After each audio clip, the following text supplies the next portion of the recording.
luxury brand offers equestrian design pieces and lifestyle items for demanding riders, horse lovers, and design enthusiasts. Anna's styles are based on pieces of craftsmanship and high-quality vegan materials. Check out Anna's collection of bags, apparel, and horseware at annaclose.com. Ariat International is a proud sponsor of the Live Oak International Horse Show. Ariat footwear and apparel is designed and developed to meet the needs of world-class riders and equestrian enthusiasts alike. Ariat products are designed to deliver unrivaled elegance, comfort, fit, and durability both in the saddle and on the ground. Visit Ariat.com to learn more. Our proud sponsor, Ariat International, would like to thank all of those attending the Live Oak International. Ariat footwear and apparel are designed for the world's top riders and equestrian enthusiasts alike. Ariat products are designed to deliver unrivaled elegance, comfort, fit, and durability both in the saddle and on the ground. Visit Ariat.com to learn more. Ariat International welcomes you to the Live Oak International, providing advanced technology to give you unrivaled performance. Ariat products help keep riders comfortable in the saddle and on the ground. Visit Ariat.com to learn more. First-class eats are always available with our official partner, Brookledge Horse Transportation. For over 60 years, the family-owned and operated business has been passionate about serving America's top equine athletes with the finest horse transportation available. From offering local services in Ocala to trips across the country, Brookledge has got you covered. Visit our website and follow us on Instagram and Facebook. Our official horse transportation sponsor, Brookledge, is proud to provide a daily shuttle between Wellington and Ocala during the winter circuit. First-class seats are always available when traveling locally around Ocala or across the country. Call or visit our website and follow us on Instagram and Facebook.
Where we all came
Well, just about 10 minutes now to the start of competition once again here this afternoon. The 32nd edition of the Live Oak International, playing host to a prestigious leg of the Longines FEI Jumping World Cup North American League here on Sunday.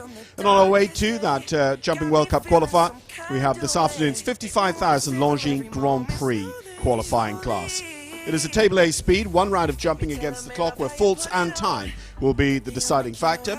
Olaf Petersen Jr. of Germany setting the track, and he has a specification of meter 55 to play with, and that is just off the maximum height of the sport that we'll see on Sunday in the World Cup qualifier at meter 60. We have just over 40 riders at the show, and some of them bringing forward 2 rides to this competition, so it will be 54 horse and rider combinations that we see start, and it is going to be a 80 seconds time allowed. But actually, for those who really want to be competitive, that 80 seconds should be well away from them as they try and get around here as quickly as possible in that single round of jumping to try and take top honours, the lion's share of a $55,000 prize fund, and those all-important Longines World Ranking points, helping them climb the rankings, join the likes of former world number 1 Ken Farrington, former world number 1 Ward McLean, who's inside the world's top 5 at the moment. We have a very impressive field of horses and riders with us here for the final leg of the Longines FEI Jumping World Cup North American League. It comes here once again to Ocala, Florida, and to the Live Oak International. Live Oak, of course, famous for being the only show to bring together international advanced combined driving and international Grand Prix level show jumping at the same venue, the same dates, and has done back since 1991. This is the 32nd edition of the Live Oak International. Thanks so much to the families here and our co-presidents, Chester Webber, Juliet W. Reed and Chloe Reed, and all of the team behind them on the organising committee and staff here at Live Oak.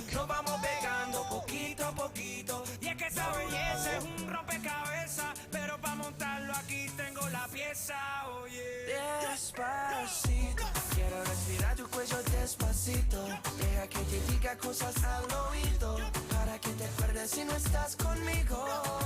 Despacito, quiero desnudarte a besos despacito. Firmo en las paredes de tu laberinto y hacer de tu cuerpo todo un manuscrito.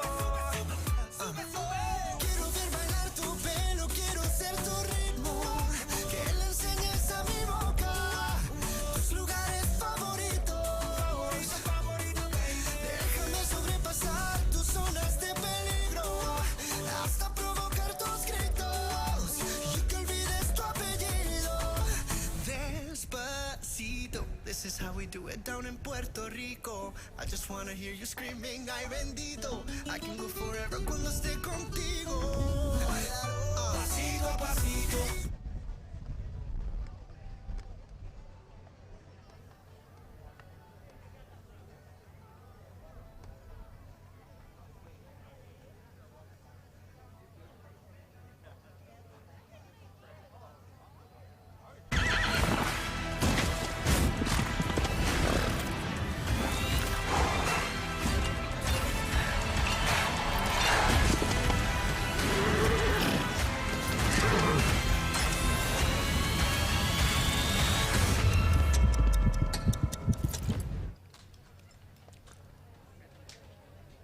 Well, hello.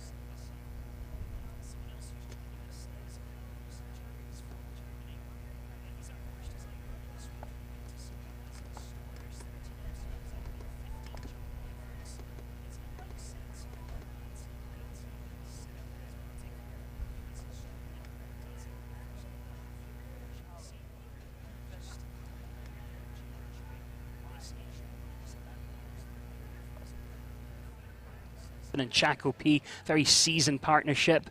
Mario Delorier, another Olympian in the field to come. Paul O'Shea, he's got a squirt gun. And then, we get to this page. Natalie Dean, younger rider, really been building up her string. Hunter Holloway's one of the names we'll see at World Cup final. She's in there. Niall Nassar, again, another one who's been riding to, the highest level for his country. Megan McDermott, younger rider. Margie Engel, one of the crowd favourites for sure. Rowan Willis in Blue Movie. What mood will Blue Movie be in today? We'll find out when he joins us. Ashley Bond's got a new horse in here called Garfield. Speaking of new horses, Erin Ballard's only jumped hero a number of times, and she'll be coming. Grace Debney in there for the UK. And then we've got Daniel Coyle in Legacy. He's going to be a real strong contender at World Cup finals. He's already earned his place to be there. Coco Faith's in the mix. Tiffany Foster. Brian Mulgrew in a horse he knows inside out. I think this is the strongest field we've had here at Live Oak for many years, actually.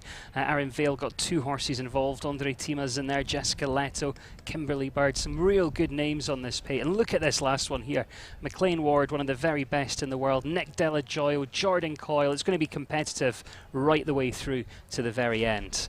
Competition today, it's under 238.2.1, but if you've not swallowed a rule book recently, I can tell you that means it's one round. It is directly against the clock, so it's going to be the fastest one with the lowest number of faults that wins, and normally that means it's going to be the fastest clear round. I had a quick look at the course that Olaf Peterson Jr. has designed, and there's certainly plenty of options out there. When they're walking for these one-round competitions, they're really looking for those little sneaky turns, but also areas where they can move the horse up, to a bit of a stronger gallop and maybe catch up some time. Although this is a standalone competition, there's some good prize money involved, $55,000.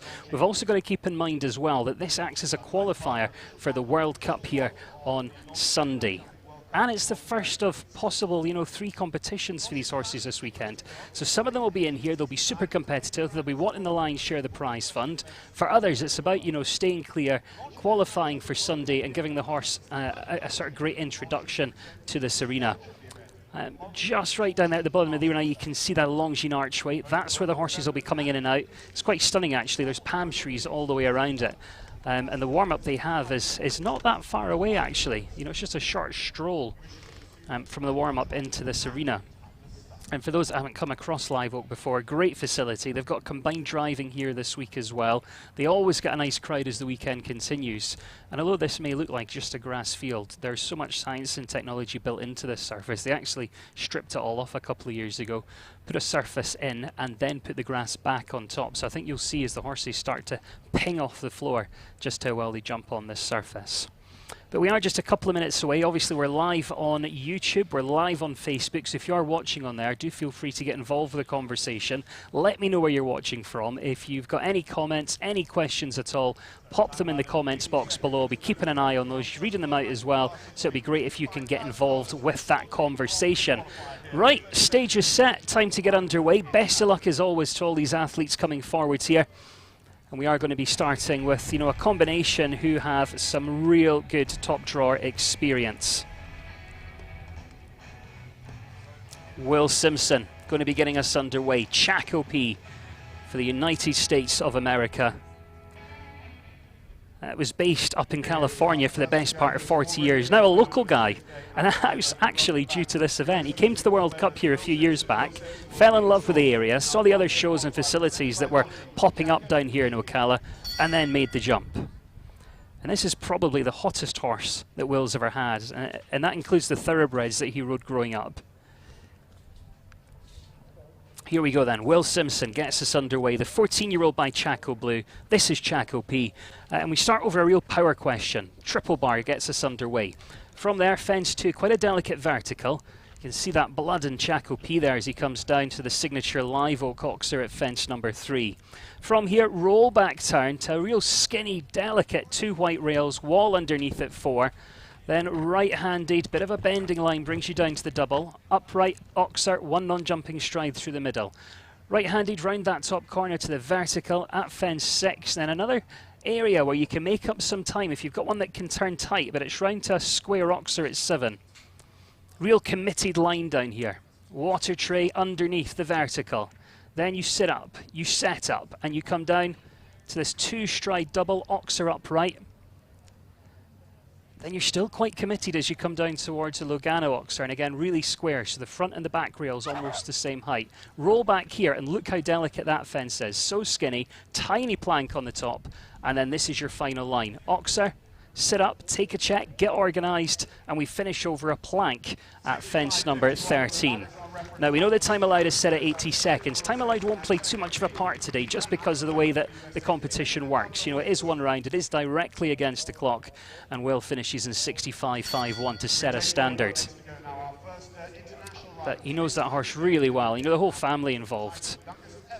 Will Simpson's daughter Sophie and her husband Sean, along with her daughter Bug, got a great business on the west coast, but good to see Will now here down in Ocala. Right, one experienced partnership to another. Mario Delorier comes forward, 3-time Olympian, got this 11-year-old gelding with him.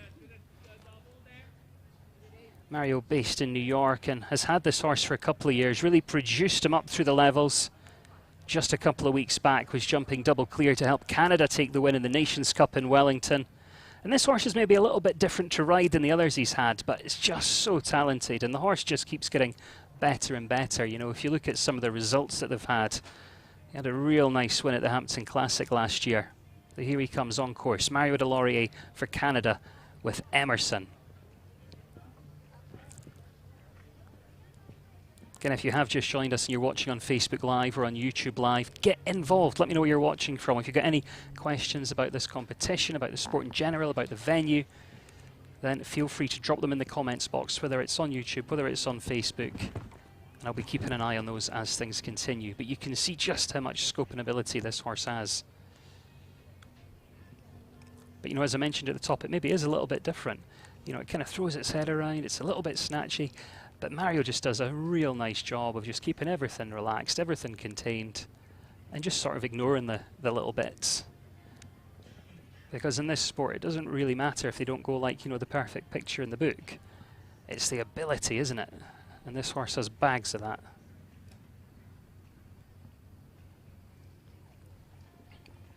Now 65.51 was the time to beat set by Will Simpson. We can see this is a touch steadier, but a real nice ride and sets him up for the rest of the weekend for sure. 73.61 for Mario Delorier. We'll see where he finishes up as we get towards the end. But again, I think it was job done. You know, I think Mario had his plan when he came in and executed.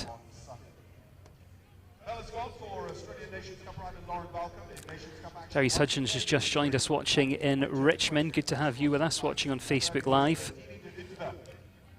Angela's watching in South Africa. Says, don't compete much, but love these competitions. Good to have you watching as well. Rodent Razor in Washington State. Right, let's get our next partnership on course then. Lauren Balcom, Verdini, represents Australia. Nice rider, this one. Grew up as an eventer, made the switch to show jumping a few years ago. Owns this horse with her partner Sharon Wardley. It's a 12-year-old by Verdi. And I think it was Sharon who really, you know, tempted her to specialise in this discipline.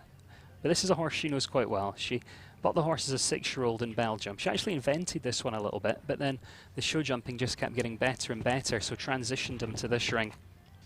And Lauren's worked hard with this horse. He was given so much air over a fence that she dropped him up and down the levels quite a bit, you know, just to make the jump a bit more economical, and it's really starting to pay off. They had their first FEI win together last summer, then went on to another couple of Grand Prix and try-on.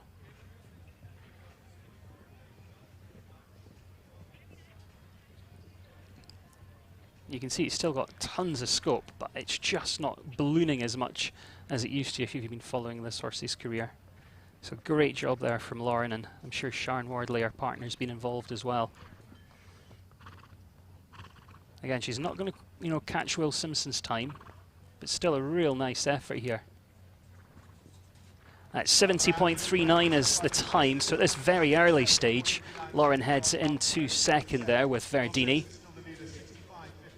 Someone on YouTube was asking why the course is so tight, and it's not that the course is tight, it's just that there's so many options. So if you wanted to, you could actually use every inch and go really wide. But the format of the competition, I know I mentioned this earlier, but for those that have just joined us, it is one round, it's directly against the clock. So in essence, it's like a giant jump off. You know, if you want to be competitive in this, you're looking for the tight turns, you're looking to move up the pace and try and be that fastest clear. That's what it's all about in this one. So if the course looks a little bit tight, that is why. Right, Paul O'Shea then, next to go. This is Squirt Gun, 12-year-old mare. Got Diarado and Quick Star lines in there. Represents Ireland. And of course, we've got to wish him luck with it being St. Patrick's Day. He rides for the team at Eye Candy Jumpers. And Paul's got a great selection of horses at the moment. This is a real powerful and brave type. Got some good character in there. Paul's really competitive as well, and this horse doesn't look at anything, so he can really take the handbrake off and not have to worry too much. You know, this horse doesn't kind of spook or look at any unusual fences. He can just keep moving forward, keep the pace up, keep that rhythm. And when he does need to make a little check for the more delicate fences like there, the horse did come back to him, but I don't know, just maybe a touch too long into that first vertical. So sits on 8 faults at this stage, but you know, a great fact-finding mission for the weekend. So I'm sure this is one we'll see in the World Cup.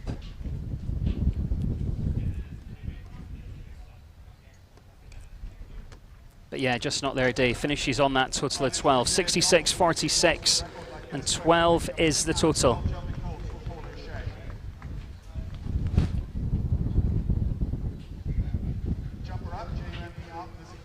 Quick hello to Moira Donaldson, who's just joined us watching in County Down. Happy St. Patrick's Day, Moira, over there in Northern Ireland.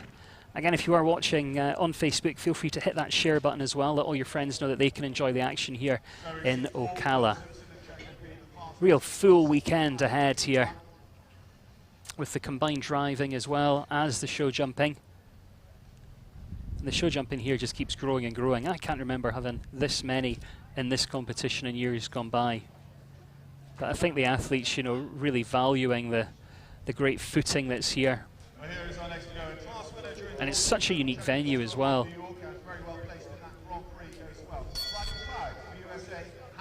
Good to see Hannah Selleck. Not seen her for a while, actually. This is a horse called Cloud. It's a really exciting horse for her. She's had the ride since the start of the year, and if you follow the sport, you might know this horse. It's an old ride of Mario Delorier's. I've seen Mario jump this one all over the world, and Hannah's making a real good job so far. You know, she's jumped some nice clear rounds, still really getting to know each other. And I don't know if she's ever jumped this one on grass, actually. I mean, the horse we know has jumped on grass, but I don't know if Hannah's jumped him on grass. And you know, that does make a bit of a difference sometimes. But Hannah we've seen on the West Coast a lot in years gone by.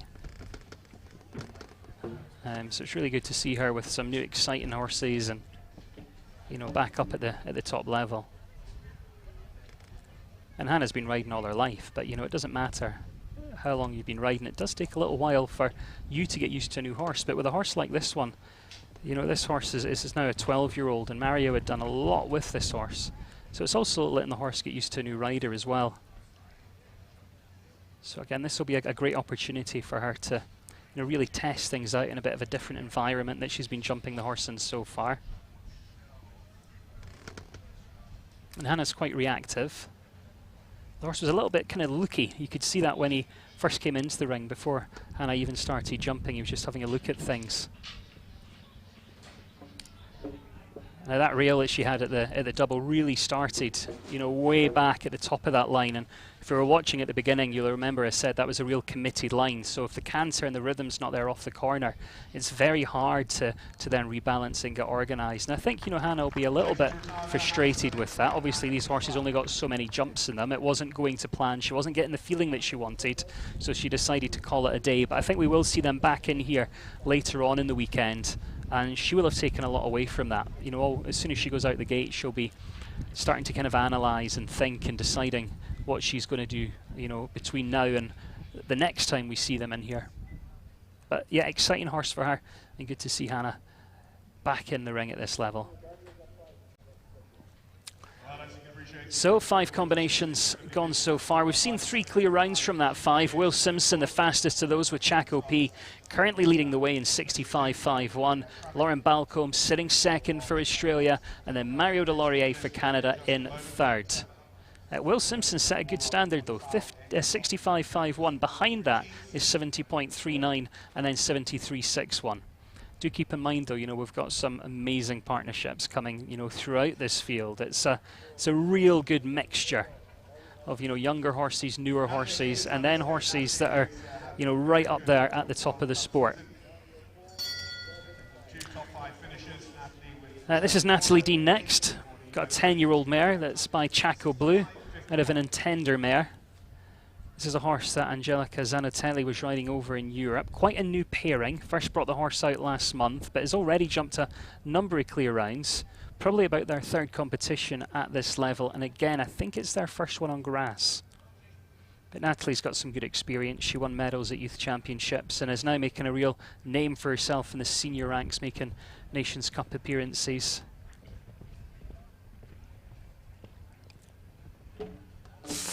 Just comes in a little close and catches that rail.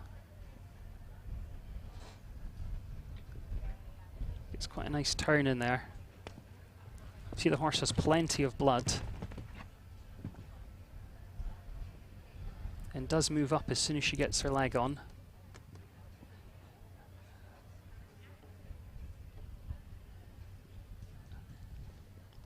It's quite controllable. She asked it to move up, it went forward. Then she was able to use that upper body, take a check, and the horse did come back to her. Oh, just flattened slightly through there.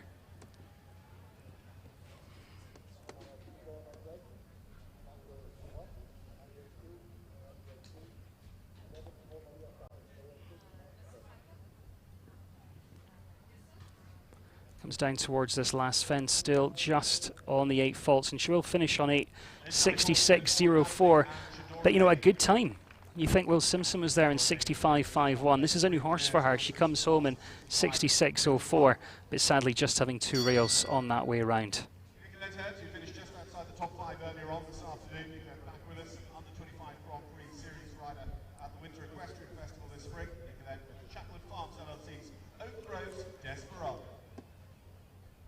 Nicolette Hart will be next to go. Oak Grove's Desperado's the horse that she brings. Nicolette's got 2 or 3 horses jumping internationally. Started jumping this one last summer. This is a 10-year-old gelding by Diamond de Semele out of a Lux Z mare. Nicolette grew up on the West Coast and actually rode Westerns till she was about 12. Spent a few years over in Europe and has competed at some real key events. But she's doing a lot of work with this horse. And I think it's starting to pay off. She's starting to knock on the door a little bit. Just building up that consistency. But now we've seen a few jump round. I think Olaf Peterson Jr.'s done a great job out there. Depending on what your plan is today, you can really execute. If you want to be tight, if you want to move on and be really quick, you can. If you want to use this as a little bit of a warm-up and an introduction to the weekend, then you've got that option as well.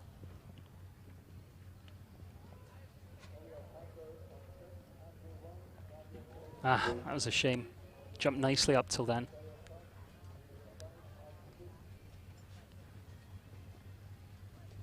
Well, a couple of fences left.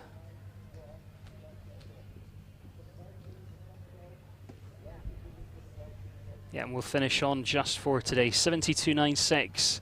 Front bar comes down off that oxer, and it's going to be 4 there for Nicolette Hart, Oak Grove's Desperado, representing the United States of America. But I think she'll take a lot from that round. Right, no change to that leaderboard. Will Simpson leads for the USA, 65.51. Lauren Balcombe in second. Mario Delorier in third. So USA in front, Australia second, Canada third at the moment.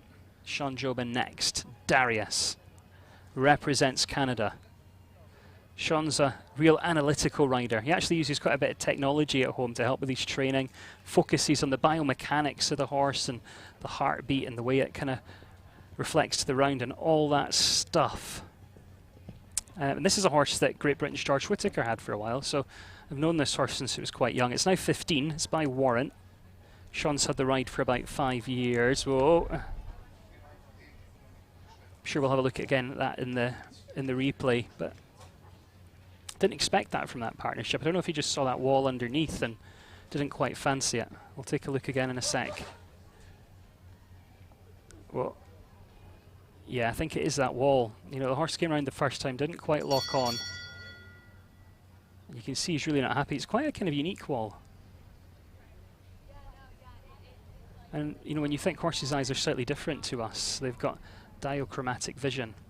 And they don't see in colour. It really is all about contrast. And that wall underneath is very unique and not something you would see before. You know, it looks quite solid, but I think it's really just the colouring more than anything else that catches the horse eye, because it's dark underneath and the white rails are on the top. That just really upset the horse, and he wasn't up for it. And we all have bad days at the office, so I'm sure we'll see them back in again here this weekend, and not much he can do between now and then to fix that issue other than hope that that wall isn't in there. I don't know if you can hear in the background the wind really starting to pick up now. But in a way it's quite a good thing because it's so warm out there today. Absolutely tropical out there. Next we go to the talented Hunter Holloway, 14-year-old gelding by a lexicon called Eastern Jam. Athlete who featured at the World Cup finals in Leipzig last year. I would imagine she plans to be at this year's edition in Omaha, which is only, what, 3 weeks away? Can't wait. I remember the last World Cup finals in Omaha, and the atmosphere there was absolutely electric. The whole town came out to support the event. Every seat was sold, and it didn't matter what time of day you came in. If there was a competition on, whether it was dressage or jumping, the crowd were on the edge of their seat, and this time they've added in vaulting as well. It's going to be a great, great World Cup final, so make sure you join us for that. If you can't be in Omaha, of course you can enjoy all the action on Clip My Horse and FEI TV as well. Right, let's get Hunter on track and underway. And this horse has been jumping out of its skin recently. Hunter won a $75,000 Grand Prix just along the road here in Ocala last month. She's had this horse a long time. Horse knows the job, they know each other well.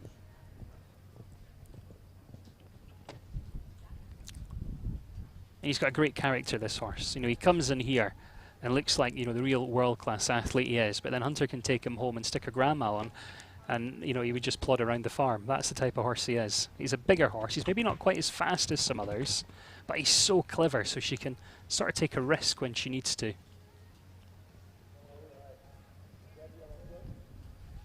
can see we're really kind of using that head, using that upper body around the turn with that inside shoulder coming back.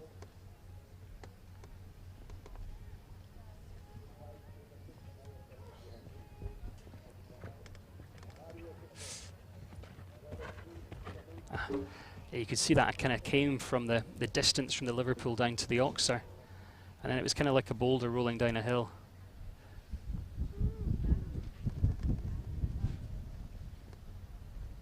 Rebalances nicely around to the vertical though.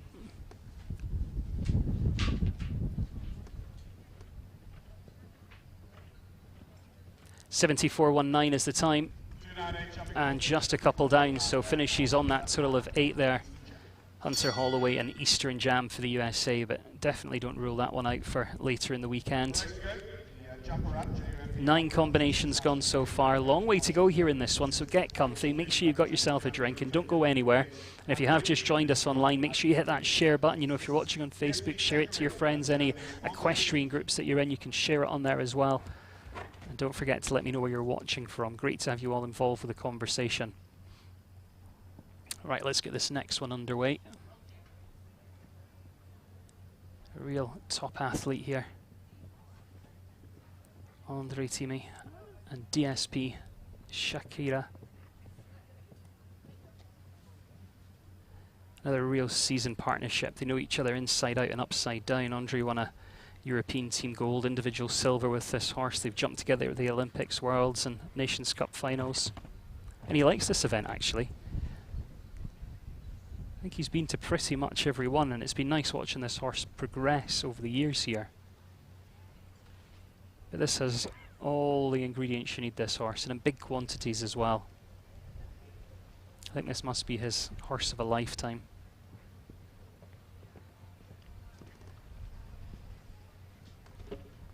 Oh, I thought he was going to get away with that.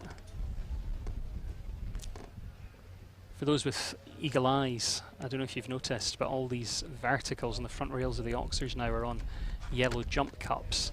And that's a relatively new rule brought in by the FEI, and it's not just to do with the colour. We used to have the whites and the yellows, and the yellows are about 3 millimetres shallower, so it actually makes it much more delicate.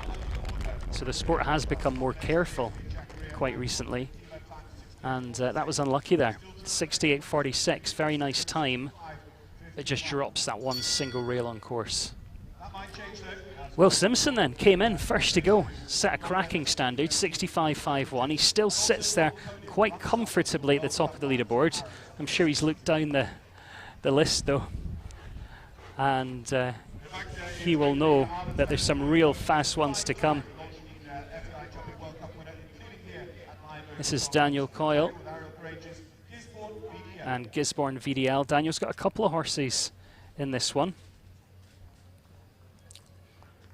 Daniel's a name we'll see at World Cup finals. He's one of the most competitive riders you'll see, and I would say his results come from kind of pure natural feel and talent. He's the sort of rider that could get a good tune out of any horse. This is quite a new one for Daniel. Only been jumping this 12-year-old since the start of the year, but already had a second and a fourth at 5-star Grand Prix level. It's a 12-year-old, this one, by VDL Zorocco Blue, out of a Good Times mare. Oh, that was lucky.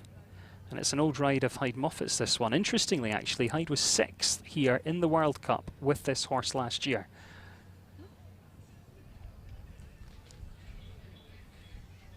So we know the horse likes the arena, likes the surface, likes to go in. We know he's been here and seen everything. And we know how competitive Daniel is. Now 65.51 is the time he's got to beat at this stage. Nice and smooth through here. A couple of shides straight and he's over. I would be nervous if I was Will Simpson. If he jumps this, he's going to be in with a shot. Not quite fast enough though. 67.01. Very good try. Into second for Daniel Coyle and Gisborne VDL. Of course, still got another ride to come a little bit later on, and the horse that's left to feature is one that has been on absolute fire. So we'll keep an eye on the Irish rider here on St. Patrick's Day as the competition continues, and he returns a little bit later. So that does change things though. Will Simpson leads, Daniel Coyle second, and now Lauren Balcombe's been pushed down into third place. USA, Ireland and Australia on the podium places at the moment. Let's go to Devon Ryan next. 14-year-old gelding by VDL Zorocco Blue. Another horse of a lifetime, I'd say. Devon's done so much with this horse. I remember when they just missed out at World Cup finals, and I'm sure he would much rather have finished first, but their performance there was really top shelf. He was part of the team that took gold at the Worlds back in Tryon in 2018. He was 4th in the World Cup in Washington, 4th in Lexington as well. And, you know, it's good Devon's been building up his string of horses, so he can afford to, you know, save this one for the real big key events.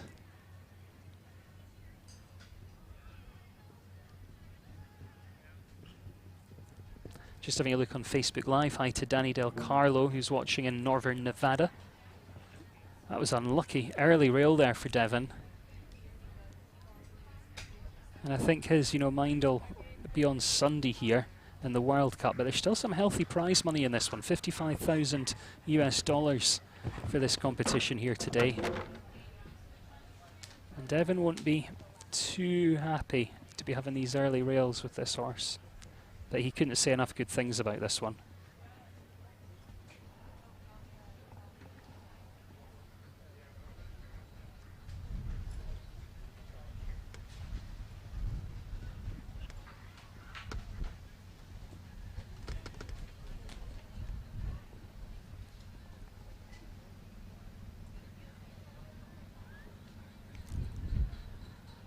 He's just taking the pressure off maybe a touch. And is now getting a real nice tune out of this horse all the way around. That was like a round of 2 halves today for Devon. 72.06, a couple of early rails. So he is going to finish on the 8 faults.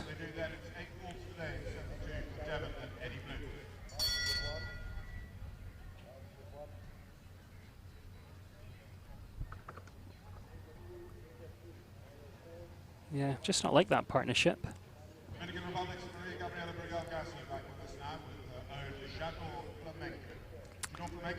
Maria Gabriela Brugalgasso for the Dominican Republic next, 11-year-old Jador Flamenco.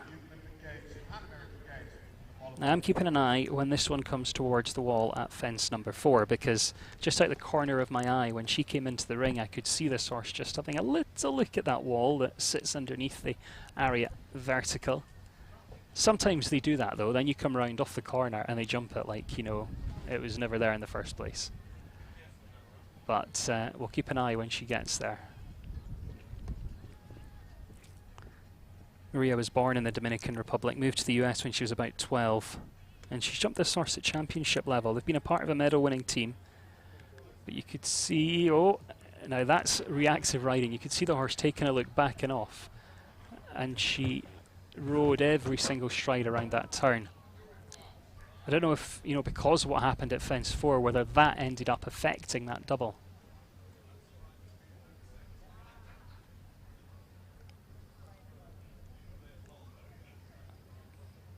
But I think no matter what happens in this round now, she can come in later in the weekend, and if that wall's in, then she knows, you know, she doesn't really need to worry now. The horse has jumped it. Yes, it backed off. Yes, it was a bit spooky, but she got her leg on and she got to the other side.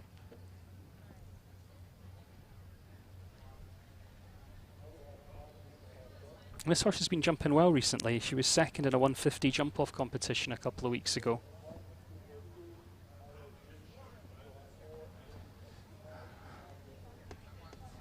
Yeah, and just that one rail coming down today, 73.54. Second part of the double falls. The big question is, was it because of what happened at fence 4? I do think it was connected.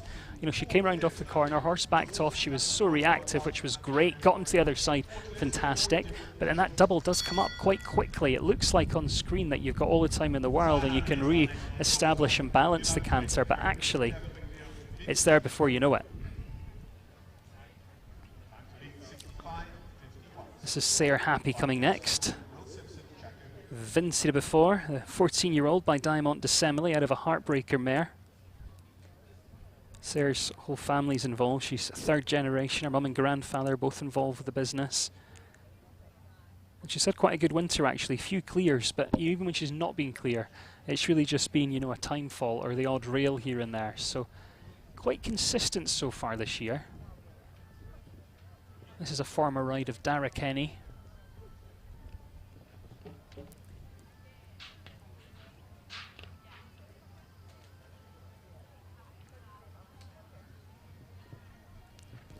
Very smooth in that roll back.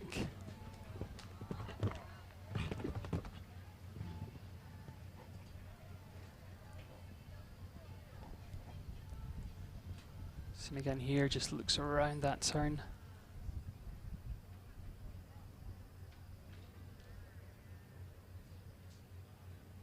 I know I mentioned this a little bit earlier, but just how related is this whole line? The Liverpool vertical, then you come down on the related distance to the double, and then you land and you're still related down towards this Oxer. It's all connected.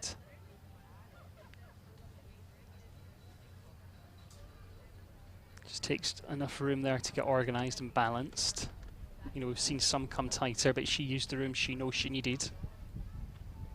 Comes down to the last. Jumps the last, jumps the clear. Let's take a look at the time, 73.26. That's going to put her in 4th place.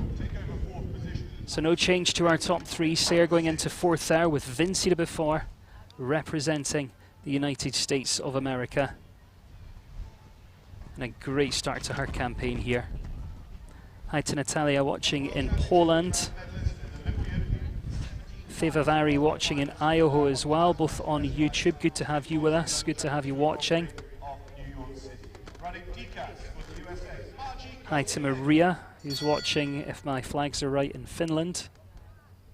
She's watching on Facebook Live. And this is a partnership that need no introduction. Margie Engel next for the United States of America. Brings Dikas with her. Margie's done it all over the years, hasn't she? Into something like 17 World Cup finals. This horse is 14 now by Diarado.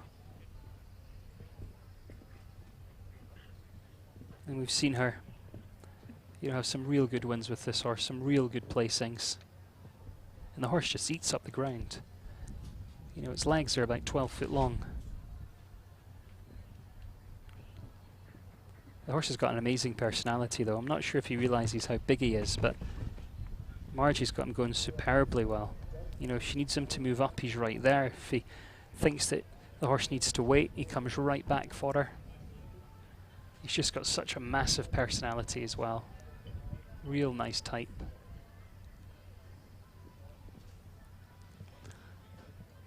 And most of Margie's are this size. You know, she looks a bit like a pea on the drum, but she doesn't really look for a horse like this. They kind of find her.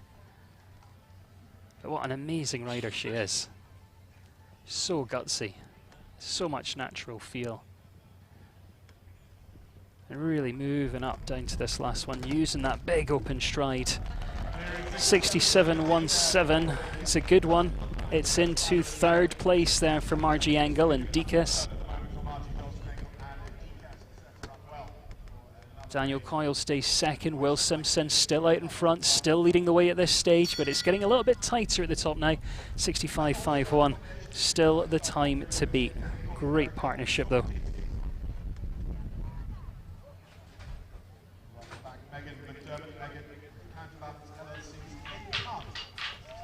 And Tano standing by, about to be underway from Megan McDermott. Megan's had a lot of good input over the years from people like Daniel Blumen. And with her is this 14-year-old gelding by Nam Lassar out of a numero uno mare. Megan actually runs a production company as well. You know, is riding pretty much full time. And she's actually been quite unlucky during her last few outings, just having a rail here, a rail there. Looks like that luck's sort of continuing today. This horse has got a nice bit of quality about it. And we saw her in the World Cup here last year. Just had one rail. Whoa! Well, hopefully she'll be okay. Straight back up on her feet though, which is good to see. I know you can't see it, but I can. She is straight back up on her feet though and off to catch her horse, who's just been captured by one of the ring crew here. So Megan's making her way back up to find the horse and be reunited. I think she just saw something. I don't know if she saw a different stride that was there, or there's a bit of miscommunication, but just a little bit of a miss. And you know, sometimes these things look a little bit worse than they actually are. But there she is. That'll be a bit frustrating for her. And you know, from what I've seen so far, she has just been unlucky recently, having that rail or two. Don't know why she couldn't have let it out herself. But the groom's in to take the horse.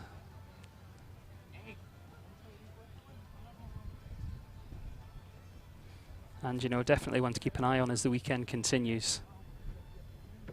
Because I think before too long we're going to see them jump some nice clears. So we've built it up to 6 clear rounds. Will Simpson still leads. Daniel Coyle, last year's World Cup winner here in Ocala. Right, quick recap then. Will Simpson out in front at this stage, 65.51, leads with Chaco P. Daniel Coyle for Ireland and Gisborne VDL sitting second, 67.01, and then Margie Engel in third with Dikas, 67.17. So that's our top three at this stage. Some real fast ones still to feature here. About 37 starters left to come forward. If you have just joined us on Facebook or YouTube, do let me know where you're watching from. Any questions or comments, stick them in the comments box. I'll be keeping an eye on those. Don't forget to hit share as well. But thanks to everyone who is watching, keeping me company as we make our way through this $55,000 one-round competition here at Live Oak in Ocala. And Peter Pechnig is about to be on course with the 14-year-old mare by numero uno, Annabelle. This is an old ride of Eduardo Menezes. Peter took over the reins at the end of 2021. Quickly had some good Grand Prix success season. It's had some good results since then as well. We haven't seen this one jump any World Cups, I don't think. But maybe that's his plan here this weekend. The wind's picking up and it's very noisy in our little broadcast tent today. I don't know if you guys can hear that at home. If you hear any strange noises, that's what it is. But as I mentioned earlier, you know, I think the breeze is quite welcome due to the heat. Oh, just catches that rail coming in there to the Oxer.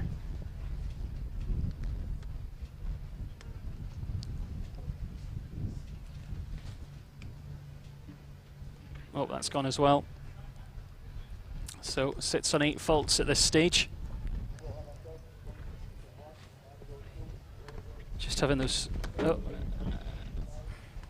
sits on 12.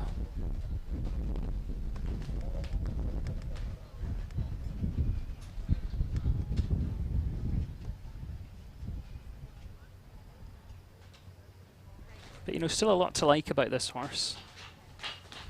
And, you know, those rails, certainly not drastic. We'll want to take a little bit of an adjustment down that final line. 74.08, 3 down, and 12 is the total there for Peter and Annabelle. Just a few rails in there today, but again, nothing drastic.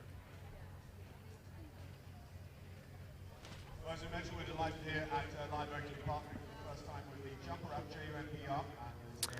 Now Nassar comes forward next.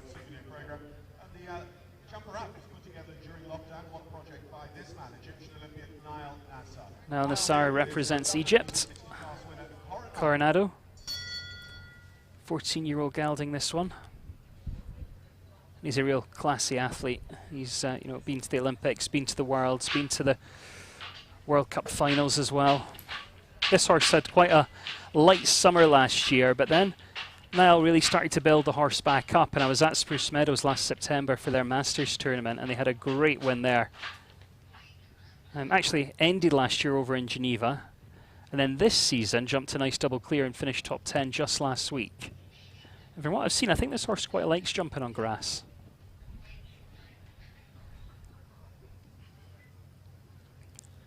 But Niall Nassar's got a great tall upper body that he really uses. You know, you can see him if he needs to bring the horse back. He just brings those shoulders back, brings the upper body back, and the horse comes back to him. If he wants to move forward, he lightens his upper body. But other than that, you know, you can barely see the little aids that he is sort of using on top. Everything's just so slight. Whoa, this comes in a little bit deep, it gets out nicely.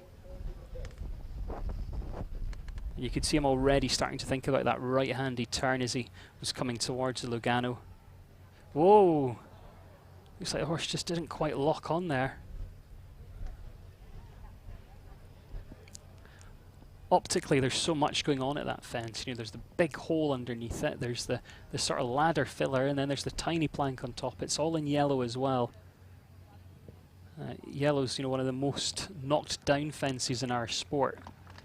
And with the diachromatic vision that horses have, you know, I think that is why, you know, it is due to those colours. So I think the horse kind of came off the corner, didn't really know what to make of that one. But very frustrating because it was jumping its heart out till then.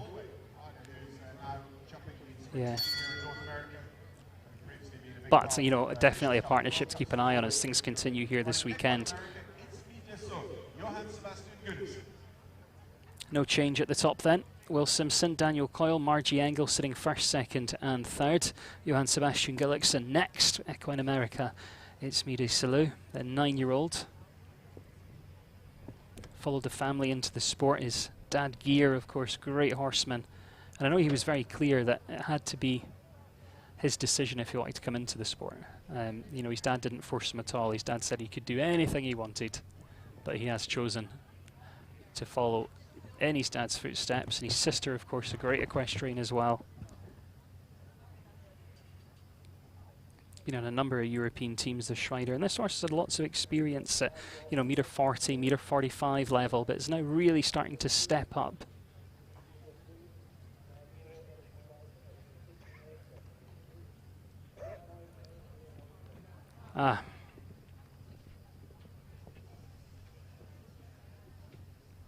Can he just reorganising here? Yeah, he was really reactive down that line.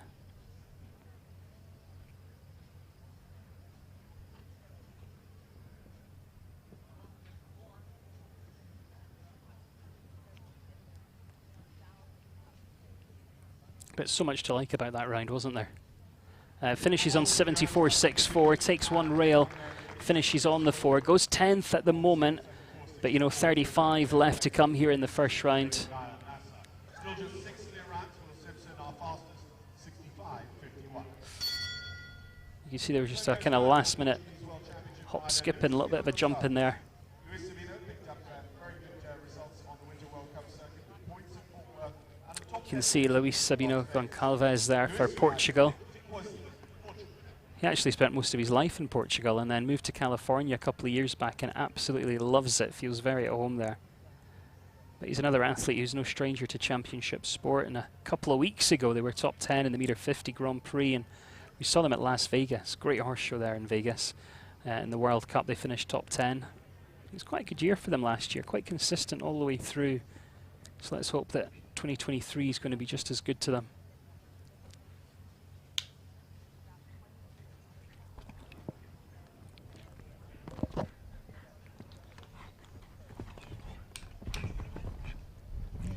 This horse has plenty of scope, plenty of ability.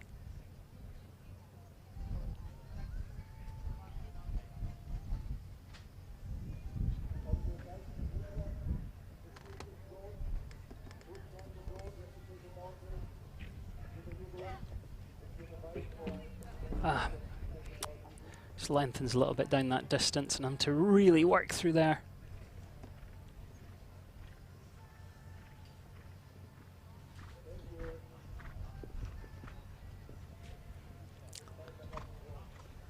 Trying to set up for this line. Moves forwards and jumps nicely out. So finishes in 65.63. How frustrating is that? The time was good enough for second place, but just takes that single rail. A real heartbreak there. You can see he stands off and then just catches it behind. So great try there, very unlucky. Having a quick flick through Facebook Live, we've got Diane Henkel watching in Pittsburgh, Pennsylvania. Taco's watching in Holland. Good to have you with us. Kaylee in Southern Illinois. Baz Jones is tagging Stephen Tibbles. I hope you're watching now, Stephen, after Baz tagged you in. Feel free to tag your friends. Remember to hit share. Lycia Sewell says hello from Canada. And we'll do more of those after we see how Mario Delorier gets on with Costa Quick. Second ride from Mario. We saw him earlier with Emerson. Currently sits 6th with that one. This is a brand new ride for Mario. It's probably about their 6th or 7th international competition together. And quite a new horse to this level. Alejandro Winkler was jumping this horse in, 140s. Alejandro had pushed him up the levels to 140. But out of the, maybe 6 competitions they've had, Mario's finished in the placings on 3 of those. So they got on really well. But it wasn't me jinxing him there, but just caught that back rail. I don't know if the horse was going to be anticipating the turn a little bit and then just came down on the back rail. But I think this is going to be a real exciting partnership when you think of how new they are together and what they've already achieved.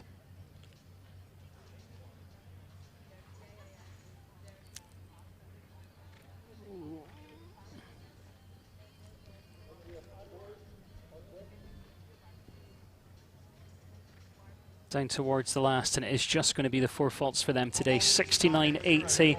Time-wise would have been good enough for 4th at the moment, but of course that rail, a little bit costly, moves them from 4th down into 9th place. Well, a horse rider combination who really came to attention when they moved into North America. They picked up in quick succession the Nations Cup Grand Prix of North America, and then an excellent finish. Episodes to my podcast. Yes, there are actually. As soon as I get back from this little tour that we're doing, I have some riders booked in, and we're going to do another season. But from here I go to Pinnock in Texas for 2 weeks, then to World Cup finals, then back to Pinnock, and then as soon as I get home after all that, in the middle of April, we're going to start recording and probably have it out at the end of April. So thank you for asking that. Right, more from Facebook and YouTube in a sec, but this is Rowan Willis and Blue Movie on course now. And this is a real favourite partnership because, you know, I don't want to keep saying the same things every time they come in the ring, but for anyone that's not aware, Rowan's actually known this horse since it was a foal. And I honestly believe if anyone else had ended up with this horse, it would not be jumping to this level. I don't even know if it would even have a job. But Rowan just gets on with the horse and puts up with the way this horse is at home and at the show, because he knows that on the good day, this horse could win any class. You know, it's a horse that's taken him all over the world, but he can't really warm this horse up at the show. He doesn't really ride this one at home. It's got all the blood and all the ability in the world, though. And Rowan's just a real nice guy.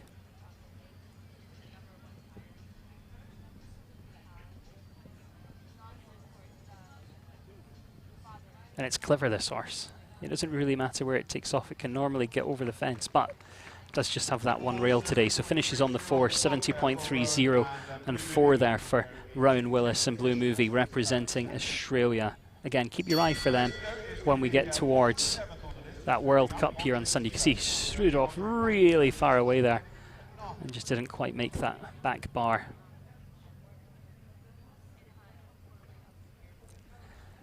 Liselot Svensson says, watching my homebred Loxley's dad in 2nd place so far. Gisborne VDL stood in Sweden and was competed by Magnus Osterland.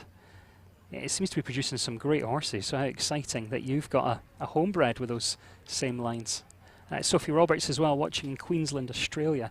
Australia is one of the few places I've never been, and I know they do some great horse shows there.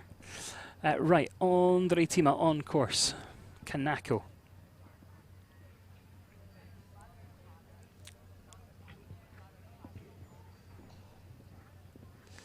See him setting up nicely down that line, that real look of concentration. This is a real experienced athlete. We saw him a little bit earlier with the first ride, of course.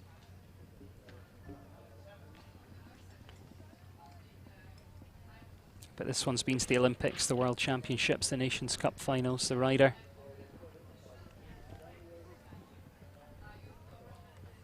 It's just not going to be their day. I don't know this horse quite as well as the last one he had.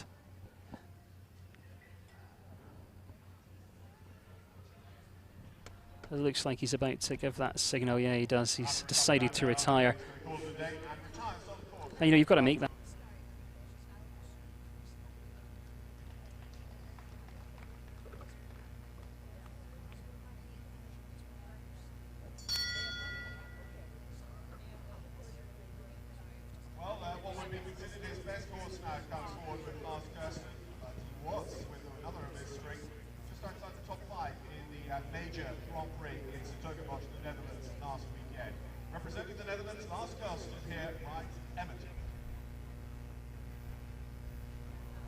My apologies, it is Nick Delajoya who comes forward next. We have one from the USA before we get to last Kirsten. Nick Delajoya with the very group LNC's Cornets Cambridge by Value to Remonton.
horse there for Nick, and the horse that gave a podium finish in last year's American Gold Cup, Cornets Cambridge. So, Lars Kirsten for the Netherlands does take his turn now. Lars with Everton.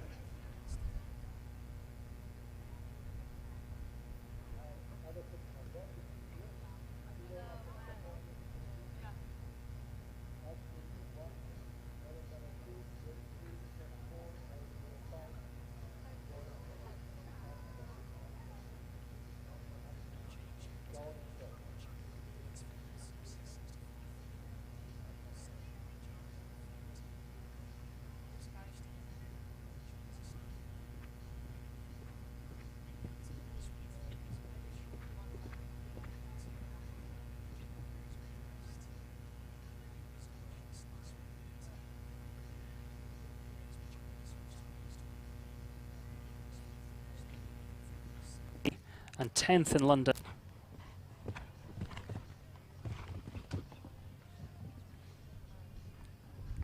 And this is a horse that's, you know, really taken Lars from the 3 and 4 star shows up to 5-star level. He's jumped some good Nations Cups with this horse. But what a horse this has been for him.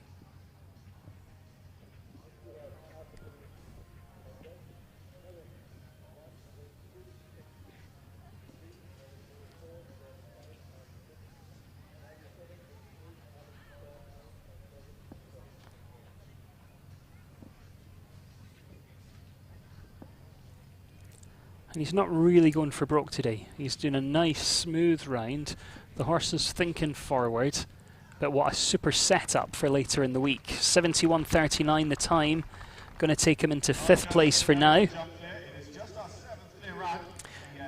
you have just joined us, welcome along. Good to have you with us. Any questions or comments, stick them in the comments box below if you're on Facebook or YouTube. If you want to hit that share button, tag your friends in as well, you can do that.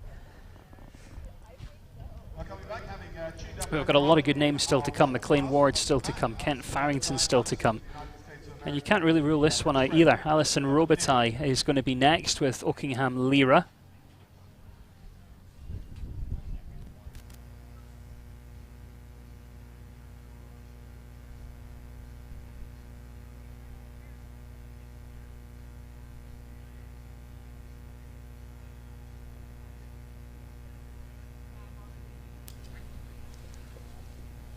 So Alison Robitaille off and running now with Oakingham Lyra, represents the United States of America. Alison's parents racehorse breeders, so she's always been around horses. And Alison's been on great form with this horse. At the end of last month, jumped double clear in 2nd in the 155 Grand Prix at Desert Horse Park in Thermal, California. This is a horse that Alison's had for about a year now, and Great Britain's Mackenzie Ray had the horse quite early on in the horse's career. It's a 10-year-old mare. And so far, so good.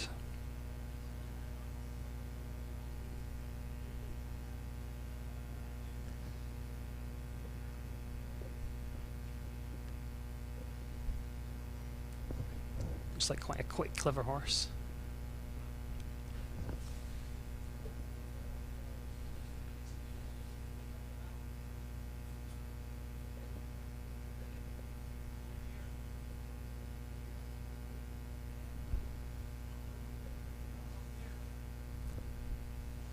Yeah, good job. 70.63.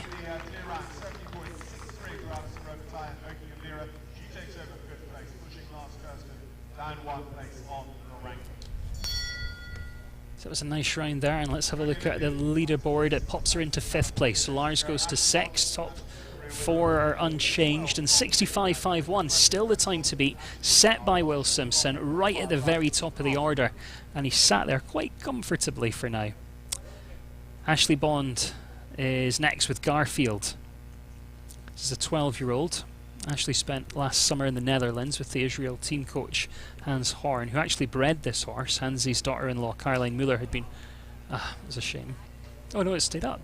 Excellent job. Yeah. But that one came down. Yeah, Caroline Muller had been riding it, and Ashley sat on the horse, got on with the horse really well. I was able to step the horse up quite quickly. You know, Caroline had done a ton of 2-star classes with this horse, and the horse is really brave, so Ashley combined the experience of those competitions and the ability the horse had together, and was able to move up quite quickly into their partnership.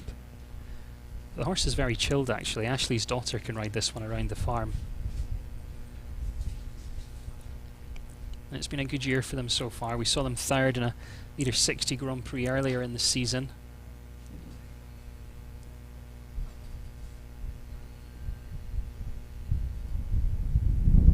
But Ashley's quite a competitive rider. And I think, you know, we're going to see them have more clear rounds, more wins together. It was a shame today, just has that one rail, finishes on the 4, 69.51 for Ashley Bond and Garfield, representing Israel. Such a delicate fence, that one off the corner. But look at this, such a clever horse. How did he get out of there? It actually took the flag.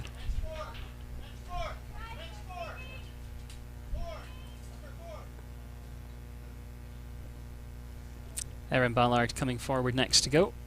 Represents Canada. Horse called Hero.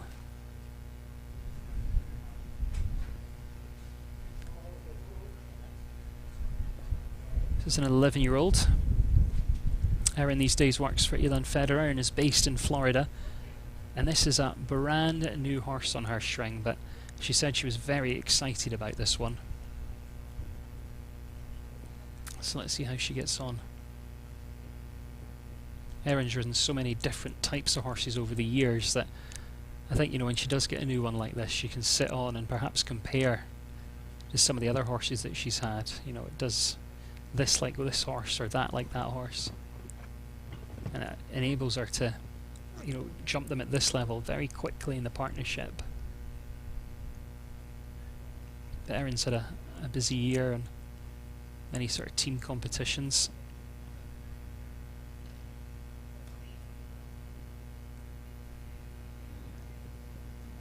Hard to see from that angle. I think it just kind of drifted left slightly off the turn.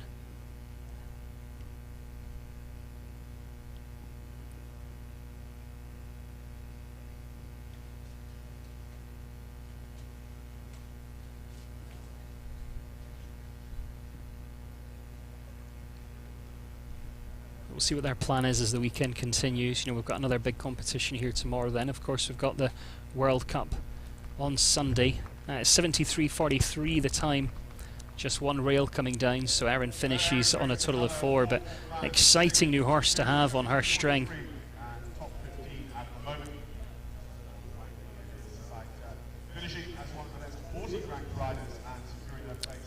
Grace Debney already with us, about to get underway, represents Great Britain.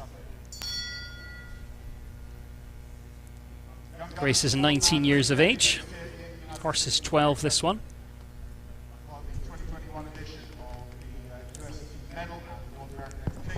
She was 6th individually and picked up a team bronze medal at the Youth Championships last year, but now making a real name for herself in the senior ranks, part of the Nations Cup team in Wellington with this horse at the start of the month.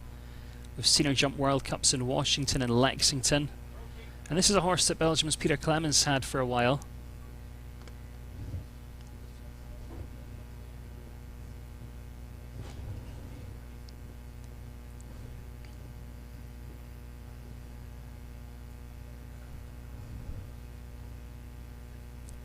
Oh, so a bit of a conversation around that turn.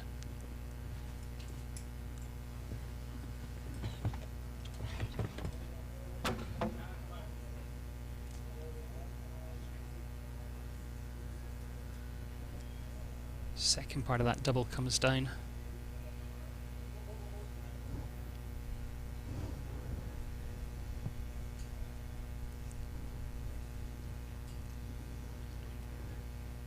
Well, Grace represents Great Britain, really based over here in North America.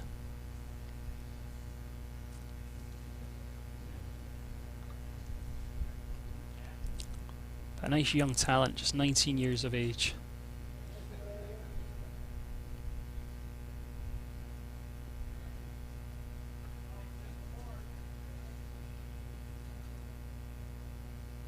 Yeah, not a bad round to be fair, was it? Just takes down that single rail, 72.21. So Grace Debney of Great Britain finishes on the 4 here today. Angela Snyman is asking on YouTube Live who's currently in the lead. It's still Will Simpson. He was first to go in the competition. And we've jumped, I don't know, what, about 30 so far? And he's still sitting up at the top. 65.51's the time to beat. Daniel Coyle's behind him. 67.01 was his time. He's second. And then Margie Engel in third place. So that's our top 3 at this stage. Now this is a quick and well-informed partnership. Kent Farrington next for the United States of America. Orofina, 11-year-old mare. It's by a stallion called For Fashion. Kent started working with this horse about 2.5, 3 years ago. It's very careful, extremely fast. Really suits Kent actually. And I don't think this one would be the easiest to ride. Seems quite opinionated, but Kent does get the best out of this horse. He manages to find the compromise that makes them both happy. And I know he's had an early rail out there, but they've been on such good form. Won a metre 55 Grand Prix in Wellington just a couple of weeks ago. Had a really good Spruce Meadows Summer Series with this one. And, you know, one of the best in the world.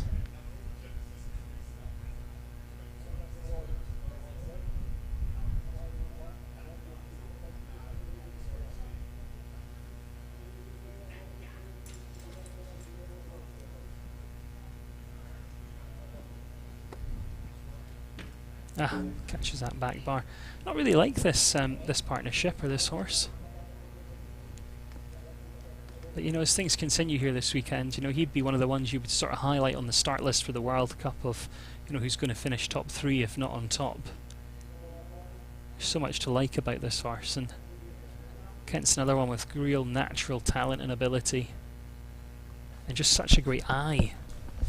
71.77, 2 down, finishes on 8 there for Kent Farrington and Orofina for the United States of America. Got about 24 left to see here in this one-round competition. If you've just joined us, it is directly against the clock.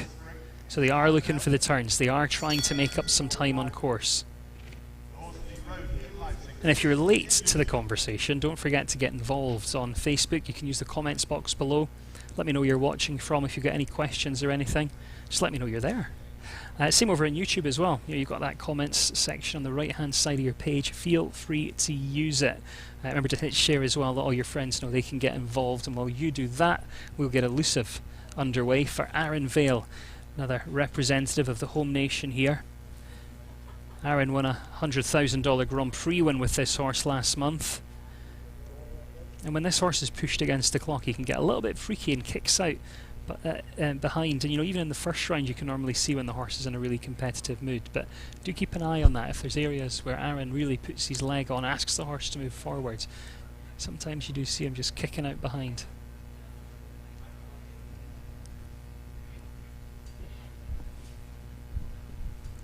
But Aaron's another one who's been involved with the sport for so many years. He's had a lot of nice horses, got a lot of ability and talent.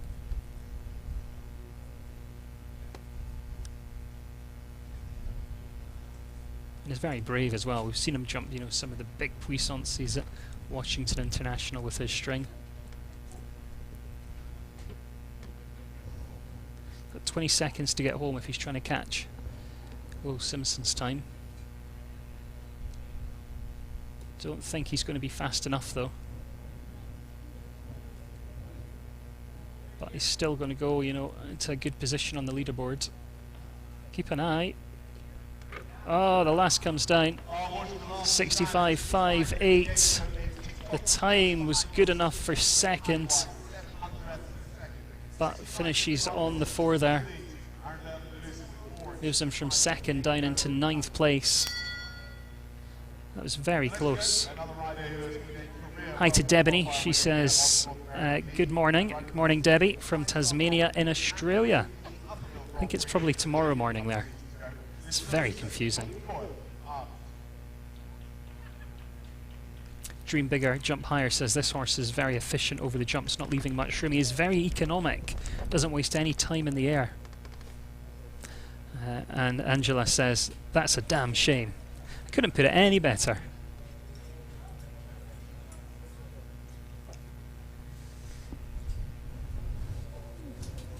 Here's another competitive rider. Another of our St Patrick's Day riders as well, Jordan Coyle and Ariso, who represents Ireland. Had this horse a number of years now. They've had some 5-star Grand Prix wins together. It's been good watching them and watching their kind of relationship get established. You know, watching them, this horse could really jump a bit too high sometimes, so then Jordan put a bit of pressure on and Ariso would get a bit strong, but I think they've really kind of got that worked out now. We saw them in a 150 Grand Prix in Wellington quite recently and just had a single rail there, so we know the horse is on form. You could see Jordan felt he was a bit long coming down that related distance, took a check and didn't quite get the horse back in time in towards that double.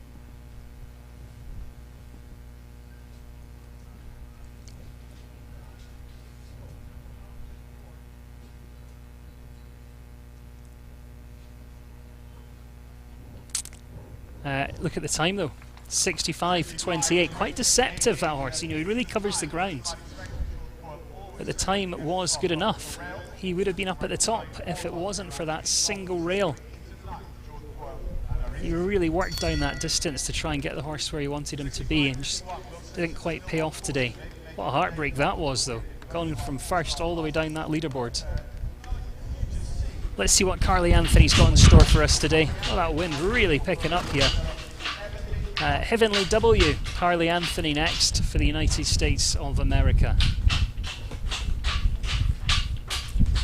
He's an 11-year-old by Calvaro FC out of a Kiram de Revel mare. Carly's had some great input over the years working with people like Ben Mayer and Eric Lamaze. And actually this horse used to be with Richard Howley of Great Britain. Then Heavenly went to McLean Ward. And then Carly's had the ride since about September 21. Now I don't want to jinx her, but so far this season she's been clear or maybe just had one rail here and there. That was lucky there. That rolled about in the cups a little bit.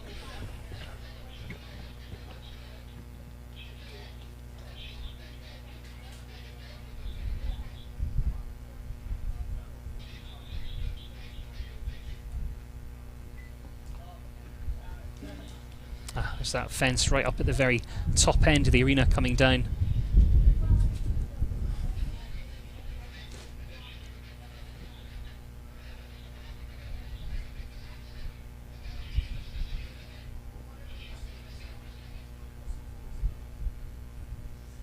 At the moment, fast 4 could still get you in the money, though. The fastest 4 we've had, though, is 65.28. Carly's not going to be quite fast enough today. To get in the money, you've got to be, you know, 68 or faster if you have a rail. But 70.81 is going to be the time for Carly Anthony and Heavenly W, who finishes on 4 faults today, representing the USA.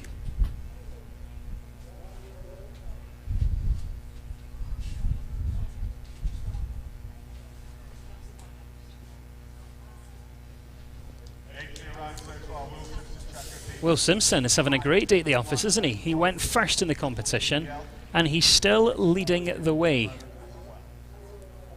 65.51 was his time. Got some good ones to follow though. 20 left to come here. That's the area backstage where they get organised to warm up out there somewhere as well. It's such a nice facility and property there, so those big trees.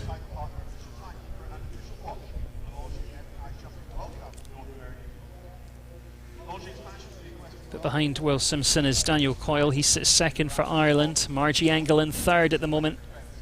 Lauren Balcom fourth. Alison Robitaille fifth. And Lars Kirsten in sixth. We've got the USA leading Ireland, USA, Australia, USA and Netherlands. That's how the top 6 looks at this stage.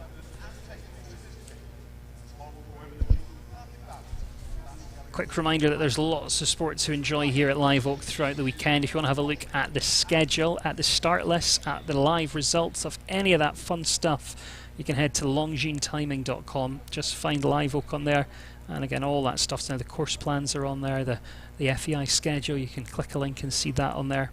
definitely worth having a look. And there is live scoring if you want to keep up to date with the results as things unfold here this afternoon.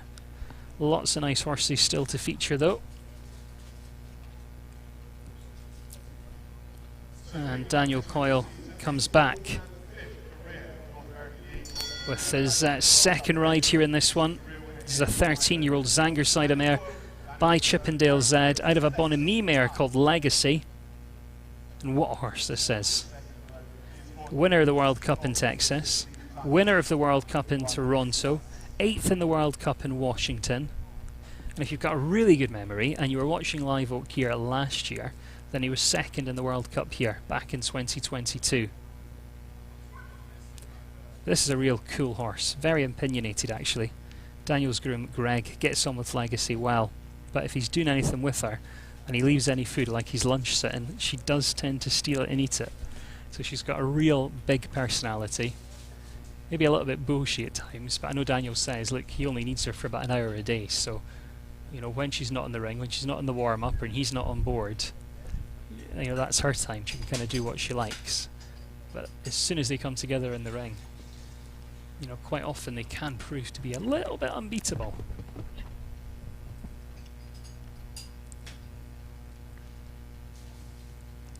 But although this is a, you know, right against the clock type of competition, you can see, that's a shame there. I was just about to say, you can see just how smooth Daniel makes it look. You know, he's not galloping and pulling or anything like that. He just keeps moving forward and thinking forward all the way around.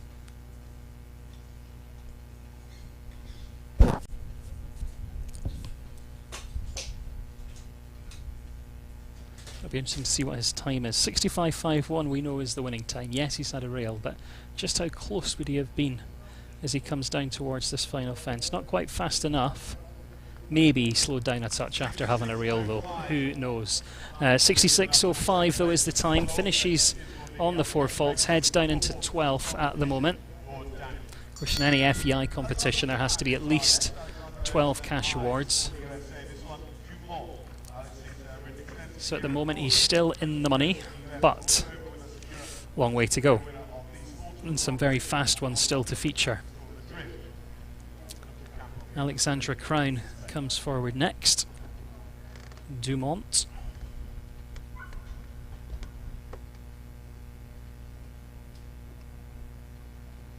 Represents the USA. This is a 12-year-old gelding by Diarado out of a Carvello mare.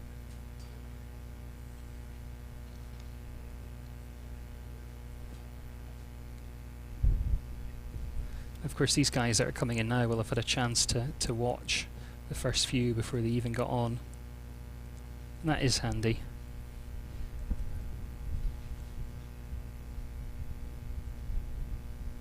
You know, even though you've walked at least once, if not twice, you can still then, you know, take a look and just make sure the lines are riding how you expected them to.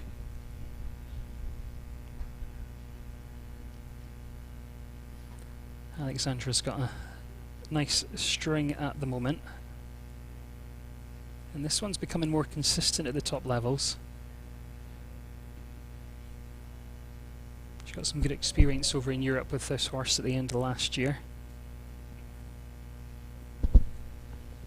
She has been a little bit unlucky so far in 2023. She's had the odd couple of rails here and there.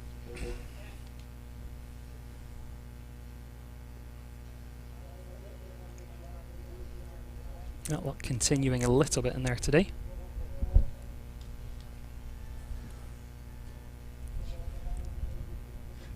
Just keeping an eye on that time allowed as well. Yeah, finishes with 4 jumping, couple of time faults though, 81.51. So 6 is going to be the total there for Alexandra Crown and Dumont. And no change on our leaderboard.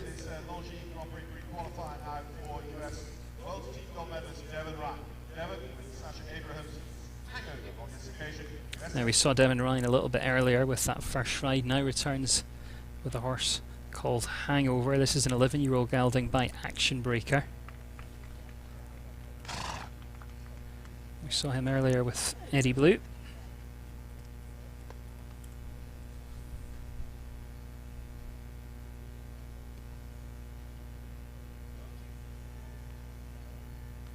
flyovers really starting to, you know, come together up at this level.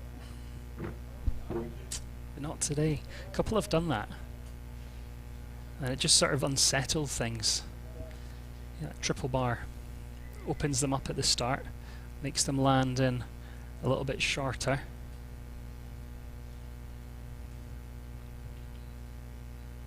And it looked like the horse really didn't like having that rail, maybe just unsettled slightly, so Devon's a good horseman and just rides a circle, gets things re-established, rebalanced, finds the rhythm again, and then just carries on. And he knows that this is a bit of an academic round now. But you'll want this horse to just leave with a nice feeling on the way out.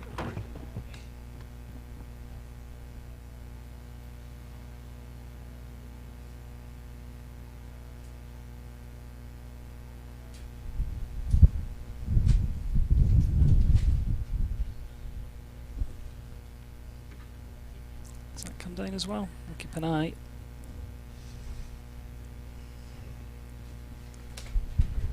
It's just getting a wee bit sticky at times.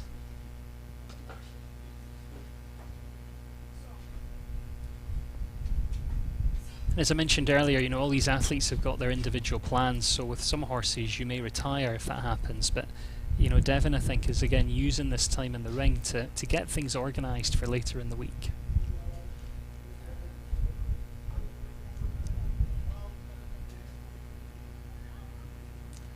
And jumps the plank to finish. So again, not their day.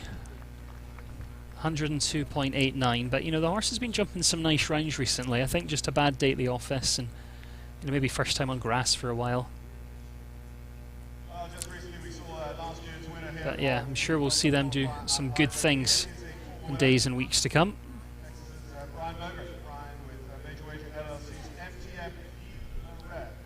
MTM Vive Le Rev standing by. That's Brian Mowgray you can see in there.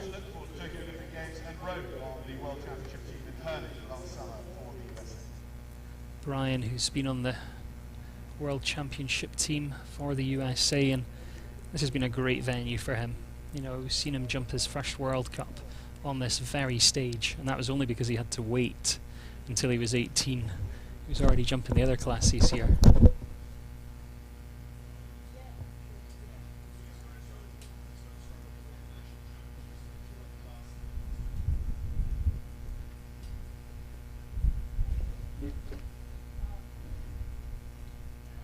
This has been a great horse for him.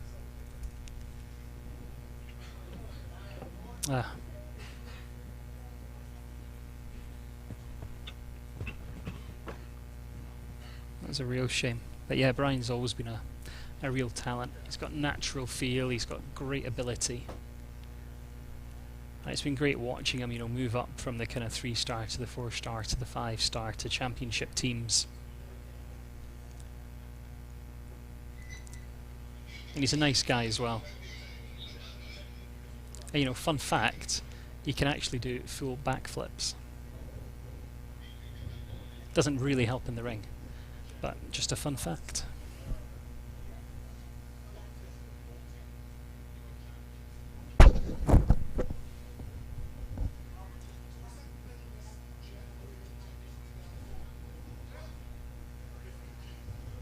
.71.62 is the time. But you know, when we get to Sunday, when we get to the World Cup, that'd be another partnership to watch, you know.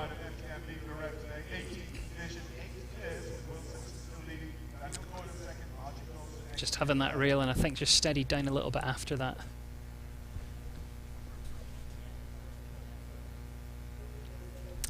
I'm just heading over to Facebook for a sec. Baz Jones is watching in Cheshire in England.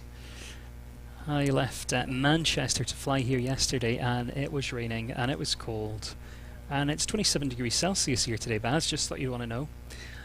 Karen's watching in Quebec in Canada. Good to have you with us as well, Karen. If you are watching on Facebook Live, if you want to let me know where you're watching from, feel free to do that. Any questions, stick them in that comments box below as well.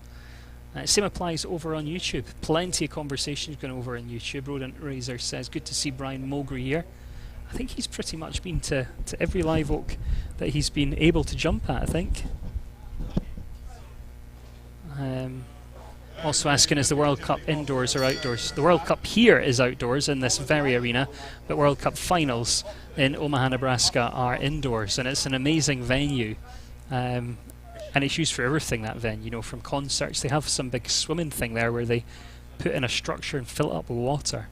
But it's a real nice venue, fantastic city.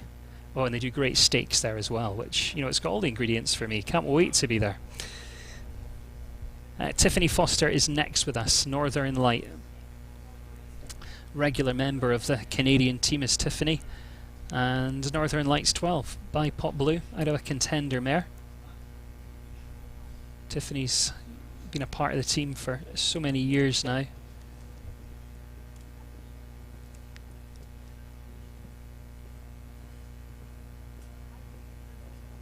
She's been to the Olympics, she's been to the Worlds, she's been to Nations Cup finals.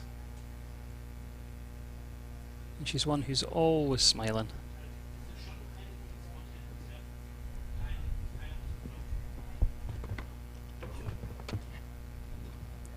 This is the horse that she took to Toronto to jump the World Cup there, finished third.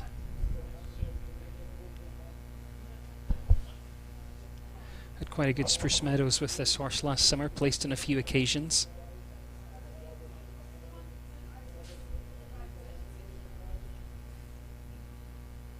This is a horse that came from the Phillip Arts.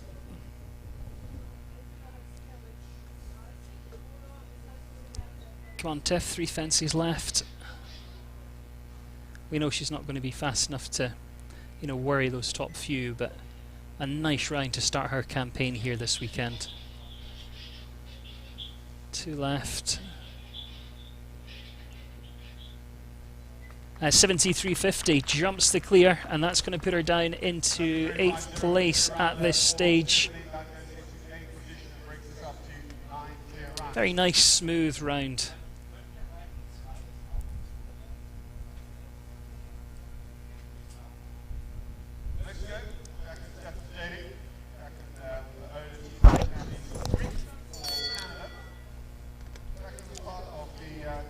Jacqueline Steffens with us now. Got a horse called Freaky. Another rider we've seen at Spruce Meadows on a number of occasions.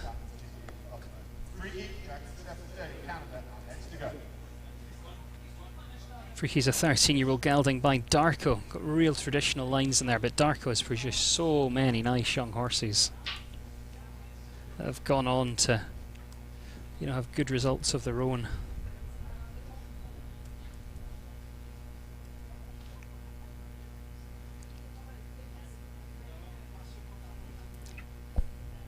Jacqueline's a rider that came through the Youth Championship circuit and has had some nice results with this one, actually. Had a 150 win in Ocala over at the World Equestrian Centre just at the start of this month, about 2 weeks ago. A couple have had that. I think maybe just anticipating that left-handed turn.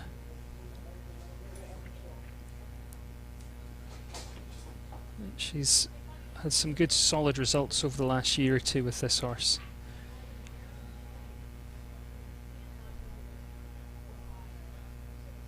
And has had the horse, I think, now for about maybe 3.5, 4 years. So they do know each other well. So yeah, finishes on for 69.79. 4 faults there for Jacqueline. And Freaky. What a great day it's been for Will Simpson. Still don't think he can be in the bar celebrating quite yet, though, because, you know, looking down that start list, some big names to come. You know, Jordan Coyle's got another one, always really competitive. Nick Delajoyo's in there, McLean Ward with the incredible Callus, Aaron Vale, Santiago Lambry, all still to feature in this one. And Megan McDermott comes back with Nintendo.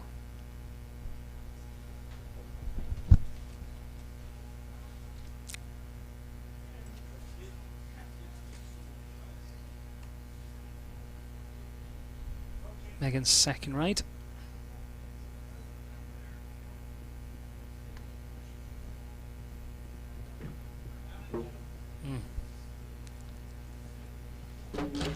a number have had that second fence, and then I think just comes with a little bit too much energy and power down towards that oxer.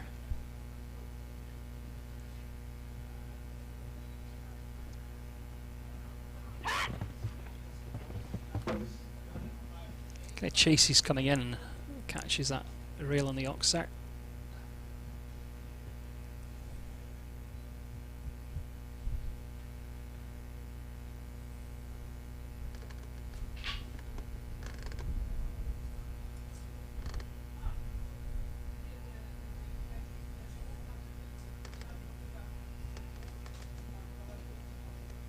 And this horse has been on good form actually.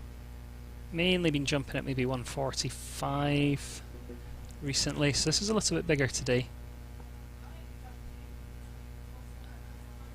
And considering she's just stepping the horse up to the level, you know, it's certainly not been terrible. Just having 3 rails up to this point. And then takes the last, so we'll finish on 16:77.58 for Megan McDermott and Nintendo. You can see her giving the horse nice big pats there as well, and you know, as I say, moving up a grade today. You can see just doesn't quite get up in the air, and a little bit flat through over that vertical.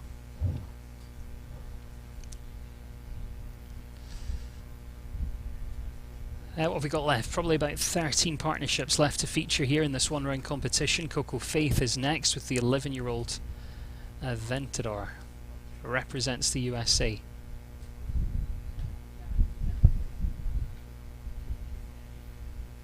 Coco, still a young rider, but she's had some great horses over the years, and you know, we've seen her at the youth championships. We've seen her jump at Spruce Meadows. And she's got a couple of good ones. She's got another horse called Harley D at the moment. She's got another one called Shalasco Z jumping. But this is a horse that she took over the ride of. It's kind of towards the end of last year, probably like August, September time last year. And she, you know, brought it straight out at the... Well, I think she jumped a couple of 130s, and then she's been at, you know, 140, 145, and just starting to jump more and more competitions of this height. And really, if you're on the right horse with the ability, you know, there's not too much difference between 140 and 150. As long as you have the canter and you're sitting on something with the ability, it's really all about the bits between the fence, about the setup, and about the technicality perhaps that comes at 150 level. But we've seen Coco with many horses jump some big competitions, so she's certainly got that knowledge and ability. And I think, you know, she'll just continue on working with this horse, and before too long we'll see her jump you know, more consistent clear rounds. But the horse certainly has the ingredients. Finishes on 8 today, 72.21 for Coco.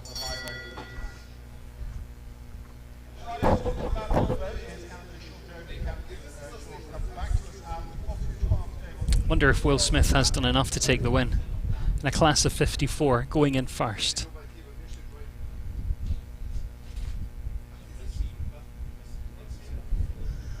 Olivia NG says, hello from Ontario, Canada. Go, Tiffany, go. Yeah, she jumped a nice clear today, Olivia, didn't she? And I think, you know, she was really setting up for later in the week, so we'll keep an eye on her as the days continue. We're keeping an eye on Sean Jobin now, also represents Canada. Coquilo Van Het Hulveland, this is right.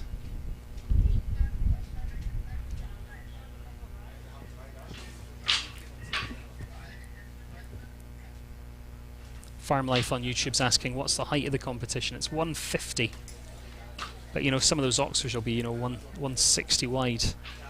And I think a couple of the fences might be, you know, 152, 153. Remember, the course designer's got a bit of a tolerance, so he can have it a little bit bigger.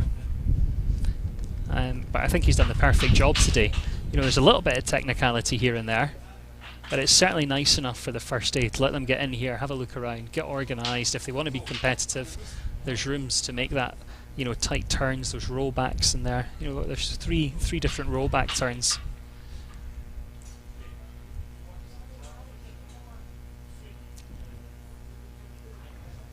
And just 4 today for Sean there. 69.62. Finishes on 4.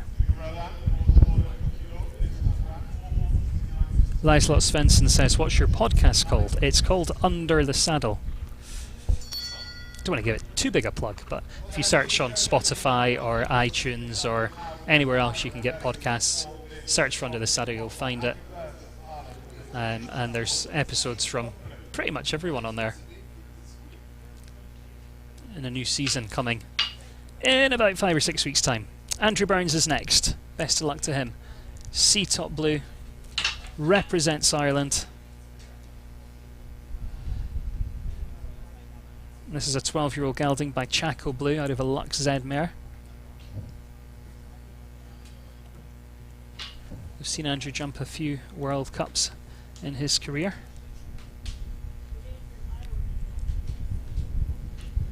He runs Burns Sport Horse Season in Wellington, Florida. Family's equestrian business, also has a base over in Ireland. I think one in Belgium as well. But he came over from Ireland, I don't know, it must be about 15 years ago. Went straight to Wellington, which is what most of the Irish seem to do. The show season in Ireland ends and everyone goes to Wellington or somewhere in Europe. So he went over to Wellington and has made a great life for himself there. He's had some good input over the years from people like Chris Kapler.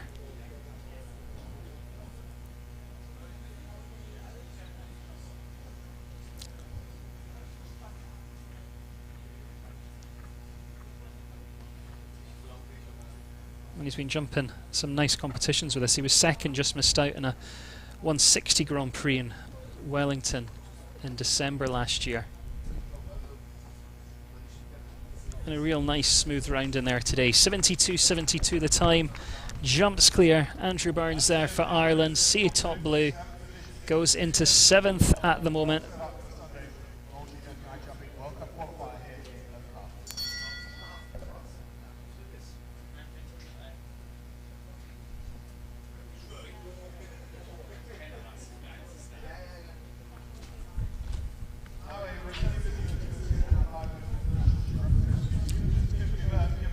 So Will Simpson still out in front, 65.51. We've got Daniel Coyle second, Margie Angle in third, and Kimberly Bird is next for New Zealand with Kera Cassina. Not too many left. We're down to about the final 10 here.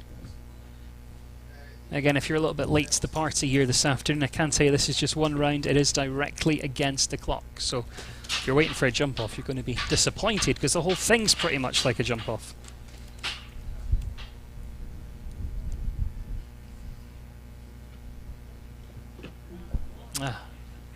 Only a couple have had issues at that.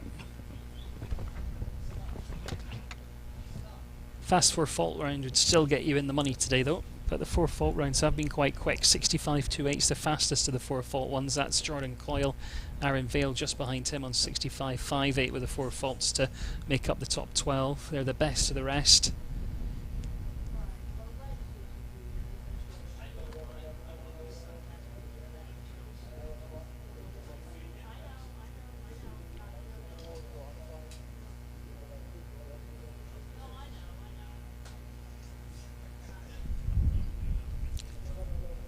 It's not been a bad round at all, has it?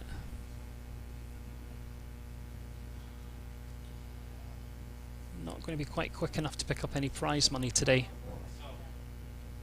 It moves up towards that final fence and the horse has got the ability to still get up in the air. 74.29.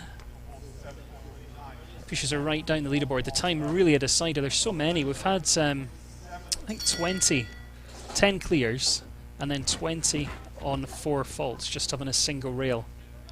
And the faults have been spread around quite a bit.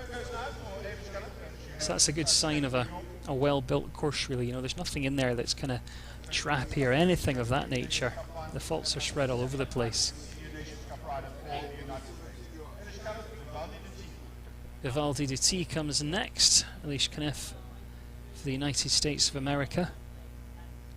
14-year-old gelding, this one. It's got lines that include For Pleasure in there. And we are getting down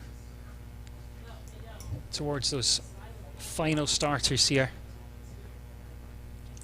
And what a good story it would be for Will Simpson if he came in first to go in a field of 54, 55 and end up taking it right from the get-go.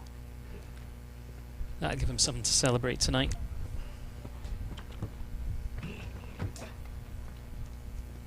But don't forget, still some quick ones to come. Alicia's been having a good series with this horse, actually. She was 7th in the World Cup in Lexington. And she's had a bit of forefaultitis recently, last 3 times out, just having a single rail. So we're keeping everything crossed for her. But that's not going to happen today. She can leave them up.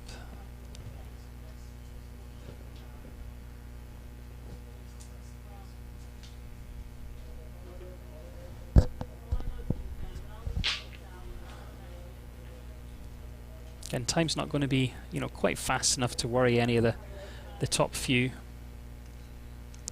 But she could end up right down the bottom of those clear rounds. Yeah, nicely done. 78.47 the time.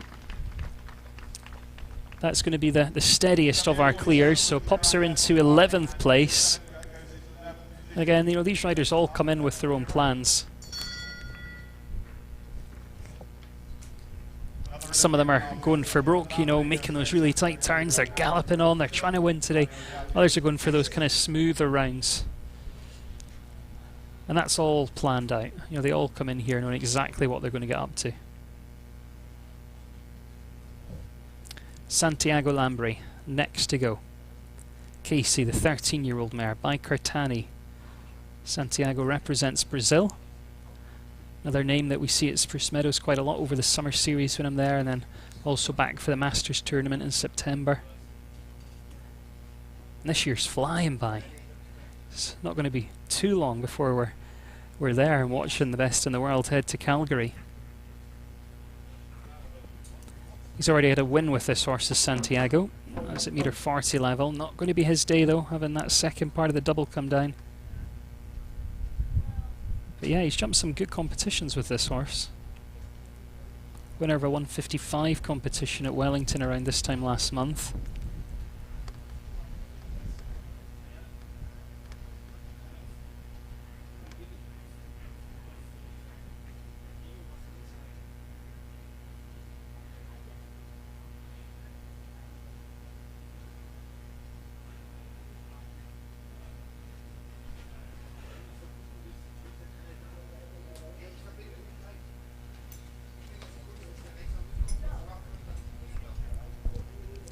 Comes down towards this last line, I'm going to say just an early rail on course, but he has a late one as well. Kind of bookended and finishes on 8:75.42 and 8 jumping faults recorded there for Santiago Lambri and Casey. So having a look through the YouTube comments, looks like Sarah Equestrian wants a shout out. We can do that on YouTube.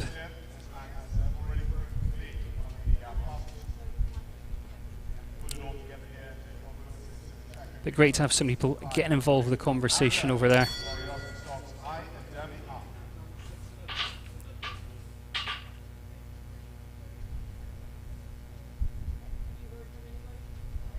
And Aaron Vale is back once again. Ladarme R and Aaron Vale for the United States of America. Nice 10-year-old mare, this one. Got nameless R lines in there, and we are getting down towards those final few. Still think McLean Ward's going to be one to watch. This could be quite quick as well. Nick Delajoyo's in there. Jordan Coyle comes right towards the end. So I don't think Will can be too comfortable at the top at this stage. But Aaron Vale's a name you'll probably know if you follow the sport. He's been a part of it for many years. We've seen him jump on the teams. And he had a win with this horse here in Ocala at the beginning of the month. Was at 145. And recently we've really been seeing this horse at that level, kind of 140, 145. So now Aaron's stepping him up to this 150 level.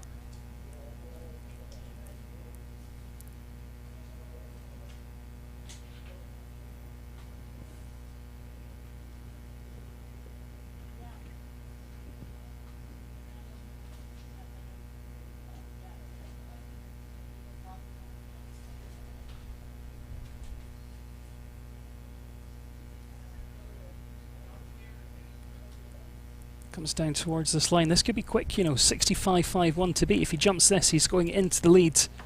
And that's exactly what he does. 64.20. Will Simpson sat up there for so long. It was like he was in an armchair. And now he's been pushed down into second by Aaron Vale. And at Army R for the United States of America. Sarah Equestrian says, what are the riders qualifying for? The riders are qualifying to jump the World Cup here. So the top 40 qualify for World Cup on Sunday. Then, of course, it's based on points from the World Cups that take them to the World Cup finals, which are in Omaha, Nebraska, in about 3 or 4 weeks' time, and I can't wait to be there. But yeah, good to have you all getting involved with the conversation. If you do have any questions, feel free to ask them.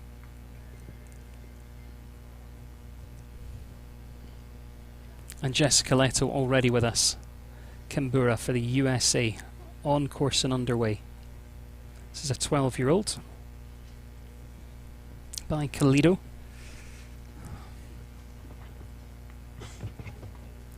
That really shook things up there. Aaron Vale went into the lead, didn't it? After so long. And many had come close.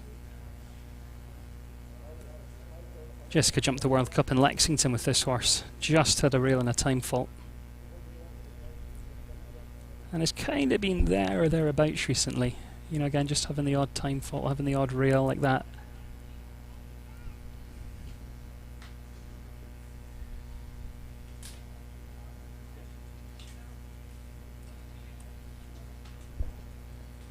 Horse just hangs in the air slightly there.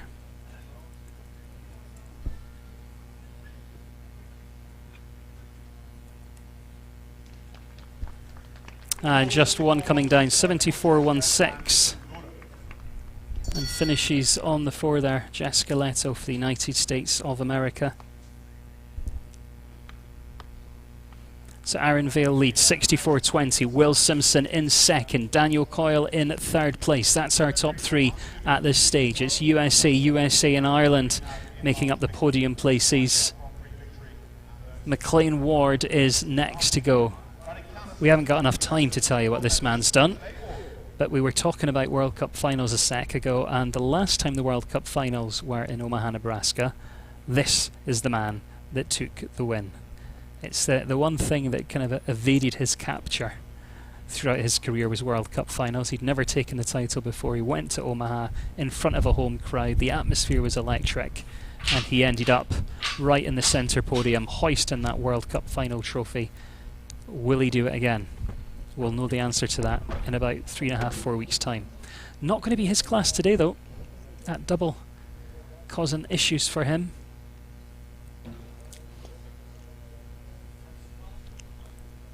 And when this does happen, it's so good to be able to watch someone like McLean and how he doesn't get flustered. Nothing really phases him. He just makes those tiny, tiny adjustments, and you have to look so close to see them. Of how he readjusts, get that rhythm organised, get the tempo where he wants it, and then gets back on track, and just gives the horse a nice feeling around the rest of the course. But you never see him really kind of getting frustrated or anything like that. He just makes those tiny adjustments and then gets on with the job. Just pure class and style all the way around there, really.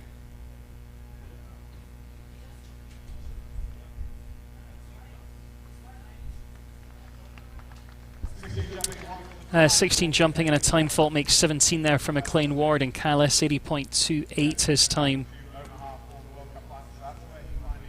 But, you know, we'll wait and see him on Sunday in the World Cup, I would think. And I still wouldn't rule him out.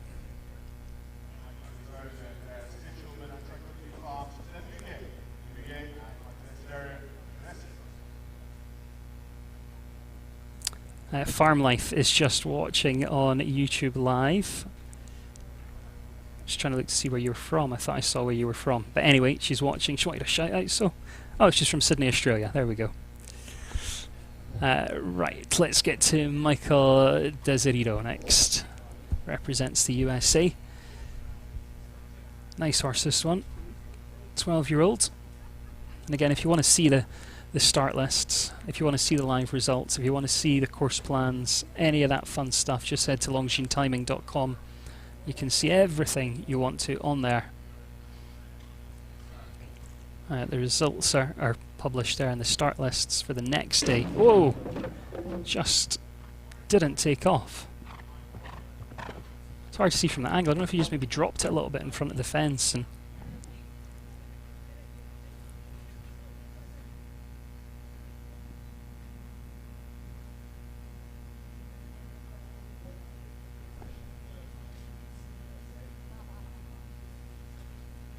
got him reorganised now though, and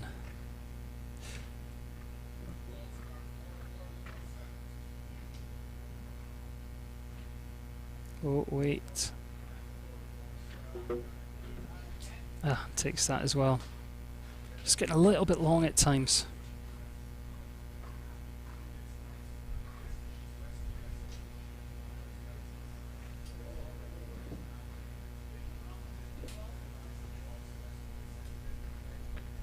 Oh, lucky at the last. 75.16, total of 12.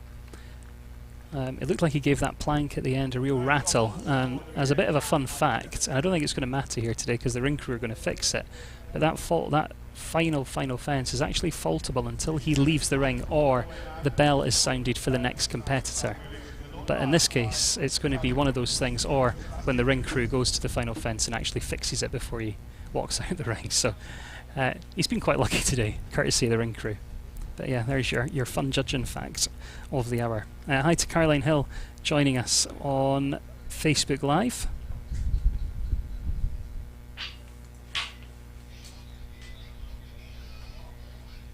Not too many left, down to about the final 3 now here. Johann Sebastian Gullikson back with the second ride. This is My Lord Miles, a 9-year-old by My Lord Cathargo out of a Corofino mare. He's going to get the bell in a sec. They've just been making some adjustments to that wall at fence number 4, so that's why there was a little bit of a delay in him getting his bell. And for those that are maybe new to the sport, when they do get that bell, there's a 45-second countdown that the riders can see in the ring. And if they don't cross the start line within that 45 seconds, then the clock starts counting up.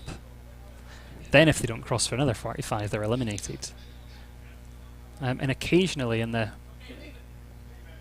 massive rings, you know, you do occasionally get them that are hanging around and end up, you know, losing a second or two.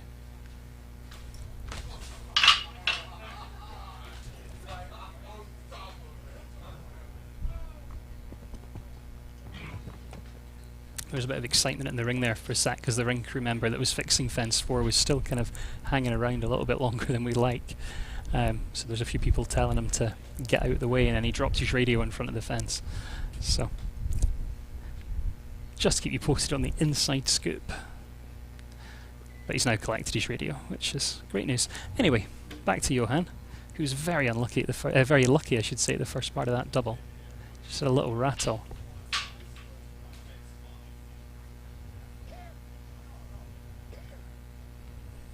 Nice clear though, could put him in the money. We've got, how many have we got? We've got 12 clears. But if he jumps, he's in the money today for sure. Yeah, job done. 69.06 is the time. Going to pop him into 5th place, into 5th. Very respectable round in there today. Aaron Vale, Will Simpson, Daniel Coyle still your 1st, 2nd and 3rd at this stage. Peter Banks is watching in Lincoln in England.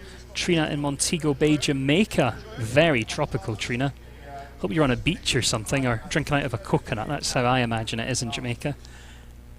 David's watching in Boulder, Colorado. Sharon in Queensland, Australia. Good to have you all on board. Nick Delajoyo back with his 2nd ride. Conthargos now for the United States of America. First of the final 3, and this is a 12-year-old by Conthargos out of Kidam's Ruben mare.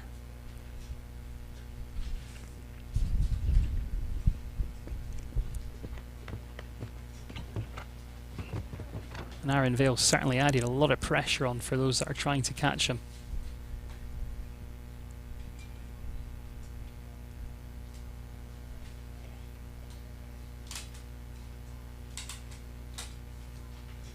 This is another horse that Nick took to the big show in Toronto, the Royal Winter Fair.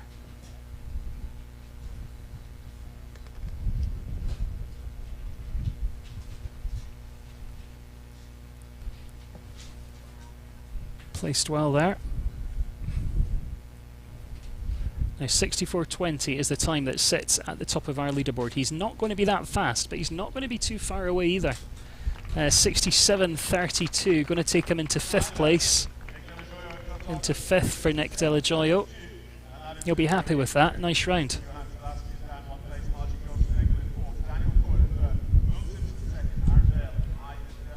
NC River says, thanks for the great commentary. Well, thanks for watching, NC Rivers on Facebook Live.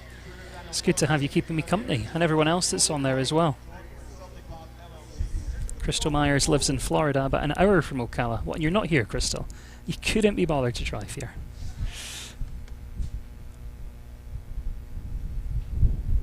J-Dog's got a good excuse. He's watching on Facebook and says he's allergic to horses. I mean, that's the best excuse not to come. But you can take medication.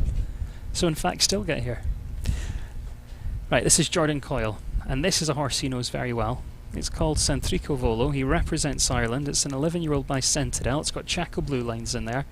And you can see he is in here and he means business. Ah, but it just flattens a bit into the double.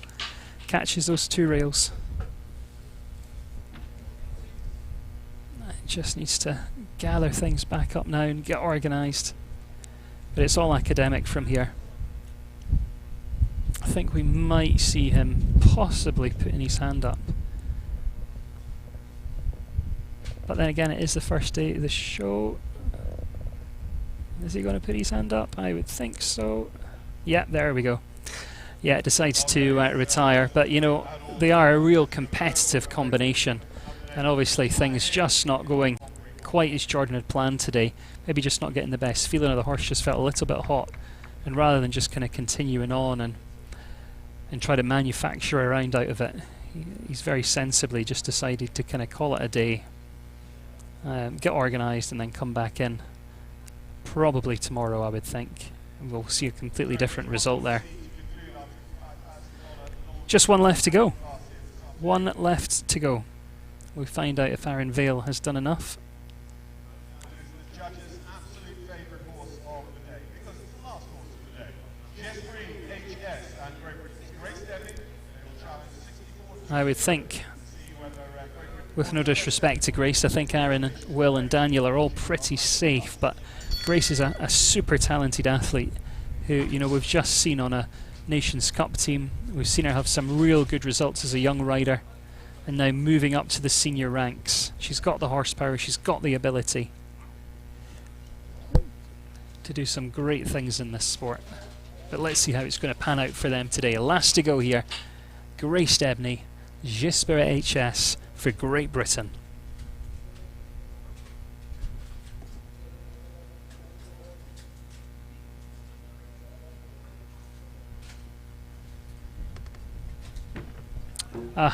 Well, we've got our result. It will go to Aaron Vale today. Will Simpson 2nd and Daniel Coyle in 3rd. But this is still going to be a good round to watch. Because before too long, you're going to see Grace, you know, at championship level. She's 19 years of age.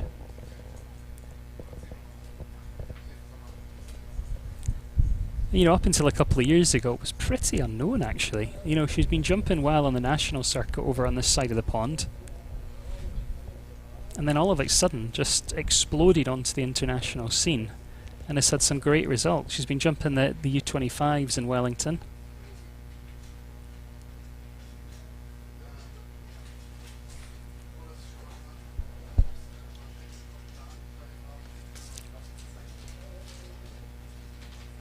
Oh, just lost a boot there.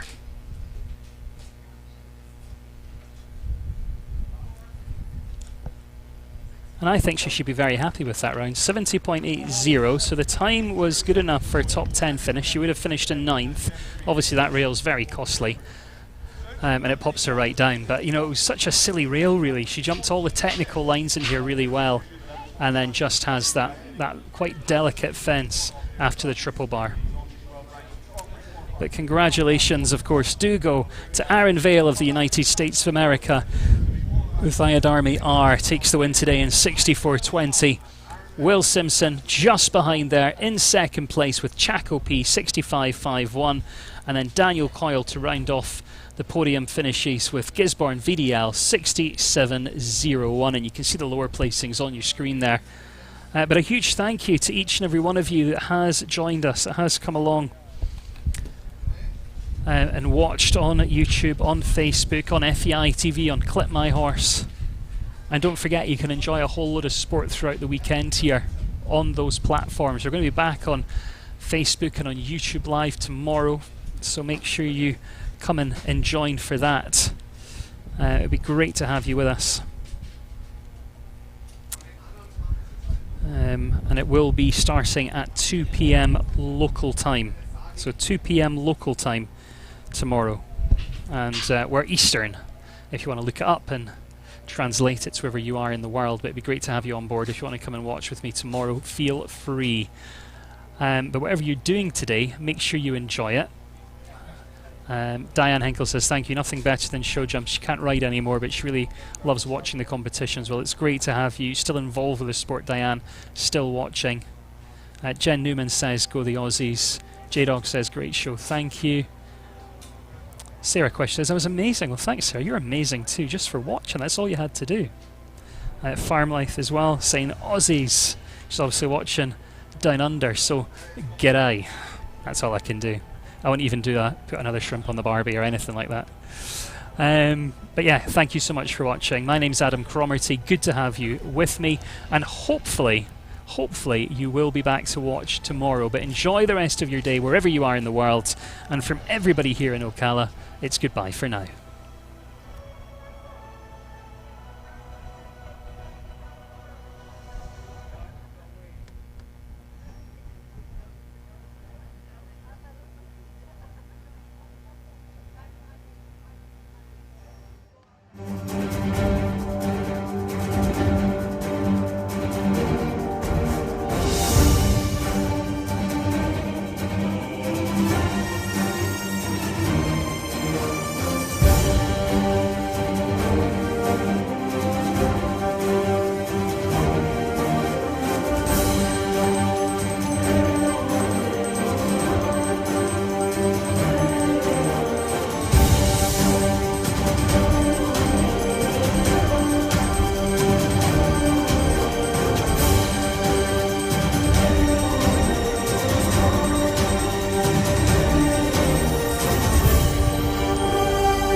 Ladies and gentlemen, you join us now for the award ceremony of the $55,000 Longines World Ranking class here this afternoon at the 32nd edition of the Live Oak International. A lot of competitors to bring forward, 12 being brought forward for awards here today. Remember, 14 clear rounds, and they all take prize money as well. In 12th place was Tiffany Foster of Canada, Canadian Olympian. In 11th for the USA, Sire Happy, Vinci de Beaufort. Andrew Burns of Ireland and his nation's Cup hero horse C-Top Blue take 10. Lars Kirsten of the Netherlands and his very top ride Emerton are 9th. Alison Robitaille of the USA and Oakingham Mirror, the British bred, in 8th. Lauren Balcom of Australia and Verdini de Utveld, they are our 7th place finishers. Moving on to our top 6, and it's another nation, Norway, Johan Sebastian Gulliksen, who gets the nod for 6th with Lord Miles. Nick Delajoyo of the USA will be top 5 with Contagos, just behind Margie Goldstein-Engel of the USA and Dikas in 4th. Daniel Coyle and Gisborne VDL, Daniel last year's World Cup qualifier winner here in Live Oak. He takes 3rd in our world ranking class today for Ireland. Will Simpson, US Olympic gold medalist, takes 2nd, winner earlier on today. Chaco P is our runner-up. And ladies and gentlemen, your winner for the United States of America, I Ademi R and Aaron Vale.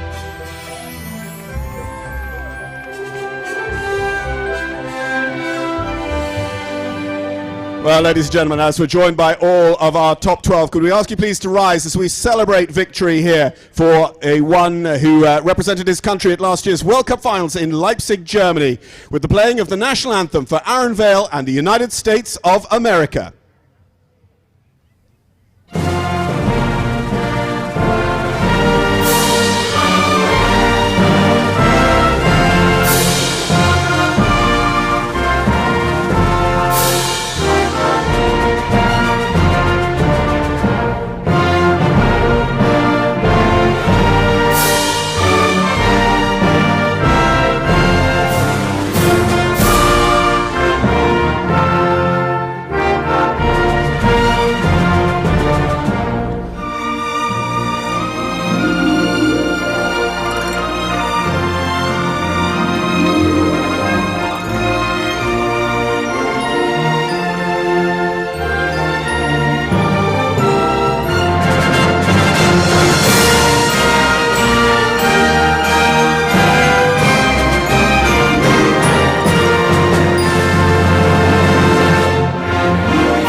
Congratulations, Aaron Vale. He has been in super winning ways across the course of the last couple of seasons. Let's see what he is going to do with us here on Sunday as well. But it is victory here as Chester Webber and Juliet W. Reid, co-presidents of the organising committee here at Live Oak, congratulate our winner of the Longines World Ranking class this afternoon, Aaron Vale, with I Ademi R 64.20 on the clock.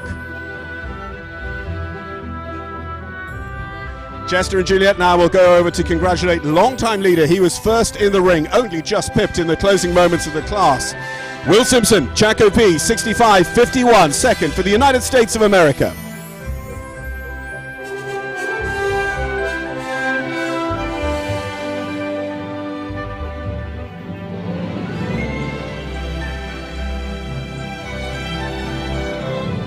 Taking 3rd place honours here today, last year's World Cup qualifier winner with Gisborne VDL, Ireland's Daniel Coyle.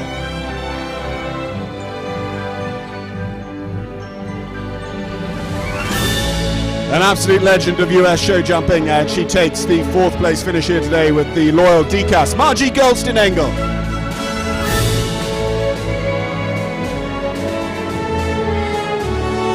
Top 5 then for a man who has been World Cup champion himself. A Nations Cup rider now for the USA, Nick Delajoyo, Contagos, 5th. Taking 6th for Norway, Johan Sebastian Gulliksen, Lord Miles.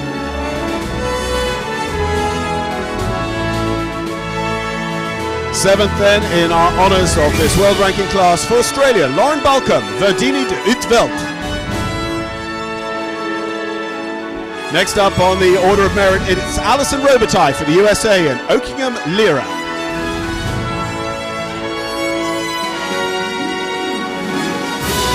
A gutsy performance as last to go in a 16-strong jump-off in the 5-star Grand Prix at Sertogenbosch last weekend for 6th place and best of the home side. Well, wonderful to have them with us here. Dutchman, Lars Kirsten and Emerton. They stand one ahead of Andrew Burns and C Top Blue for Ireland. 11th position then with Vinci de Beaufort, Sire Happy. And then it is Canadian Olympian Tiffany Foster and Northern Light who wrap up our top 12 with us here in the ring.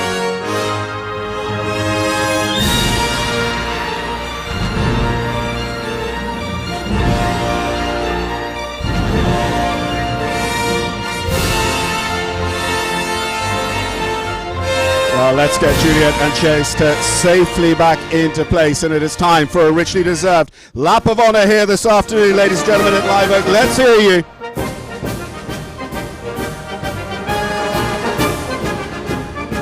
Aaron Vale, Will Simpson, Daniel Coyle, Margie Goldstein-Engel, Nick De La Joya, Johan Sebastian Gullikson, Lauren Balcom, Alison Robitaille, Lars Kirsten, Andrew Bird, Sia Happy, Tiffany Foster, and let's not forget those clears from Mario Delorier, Canadian three-time Olympian and US Nations Cup hero, Eilish Cunnett, Vivaldi de Thiel, rounding out the zero scores here in our world ranking class this afternoon.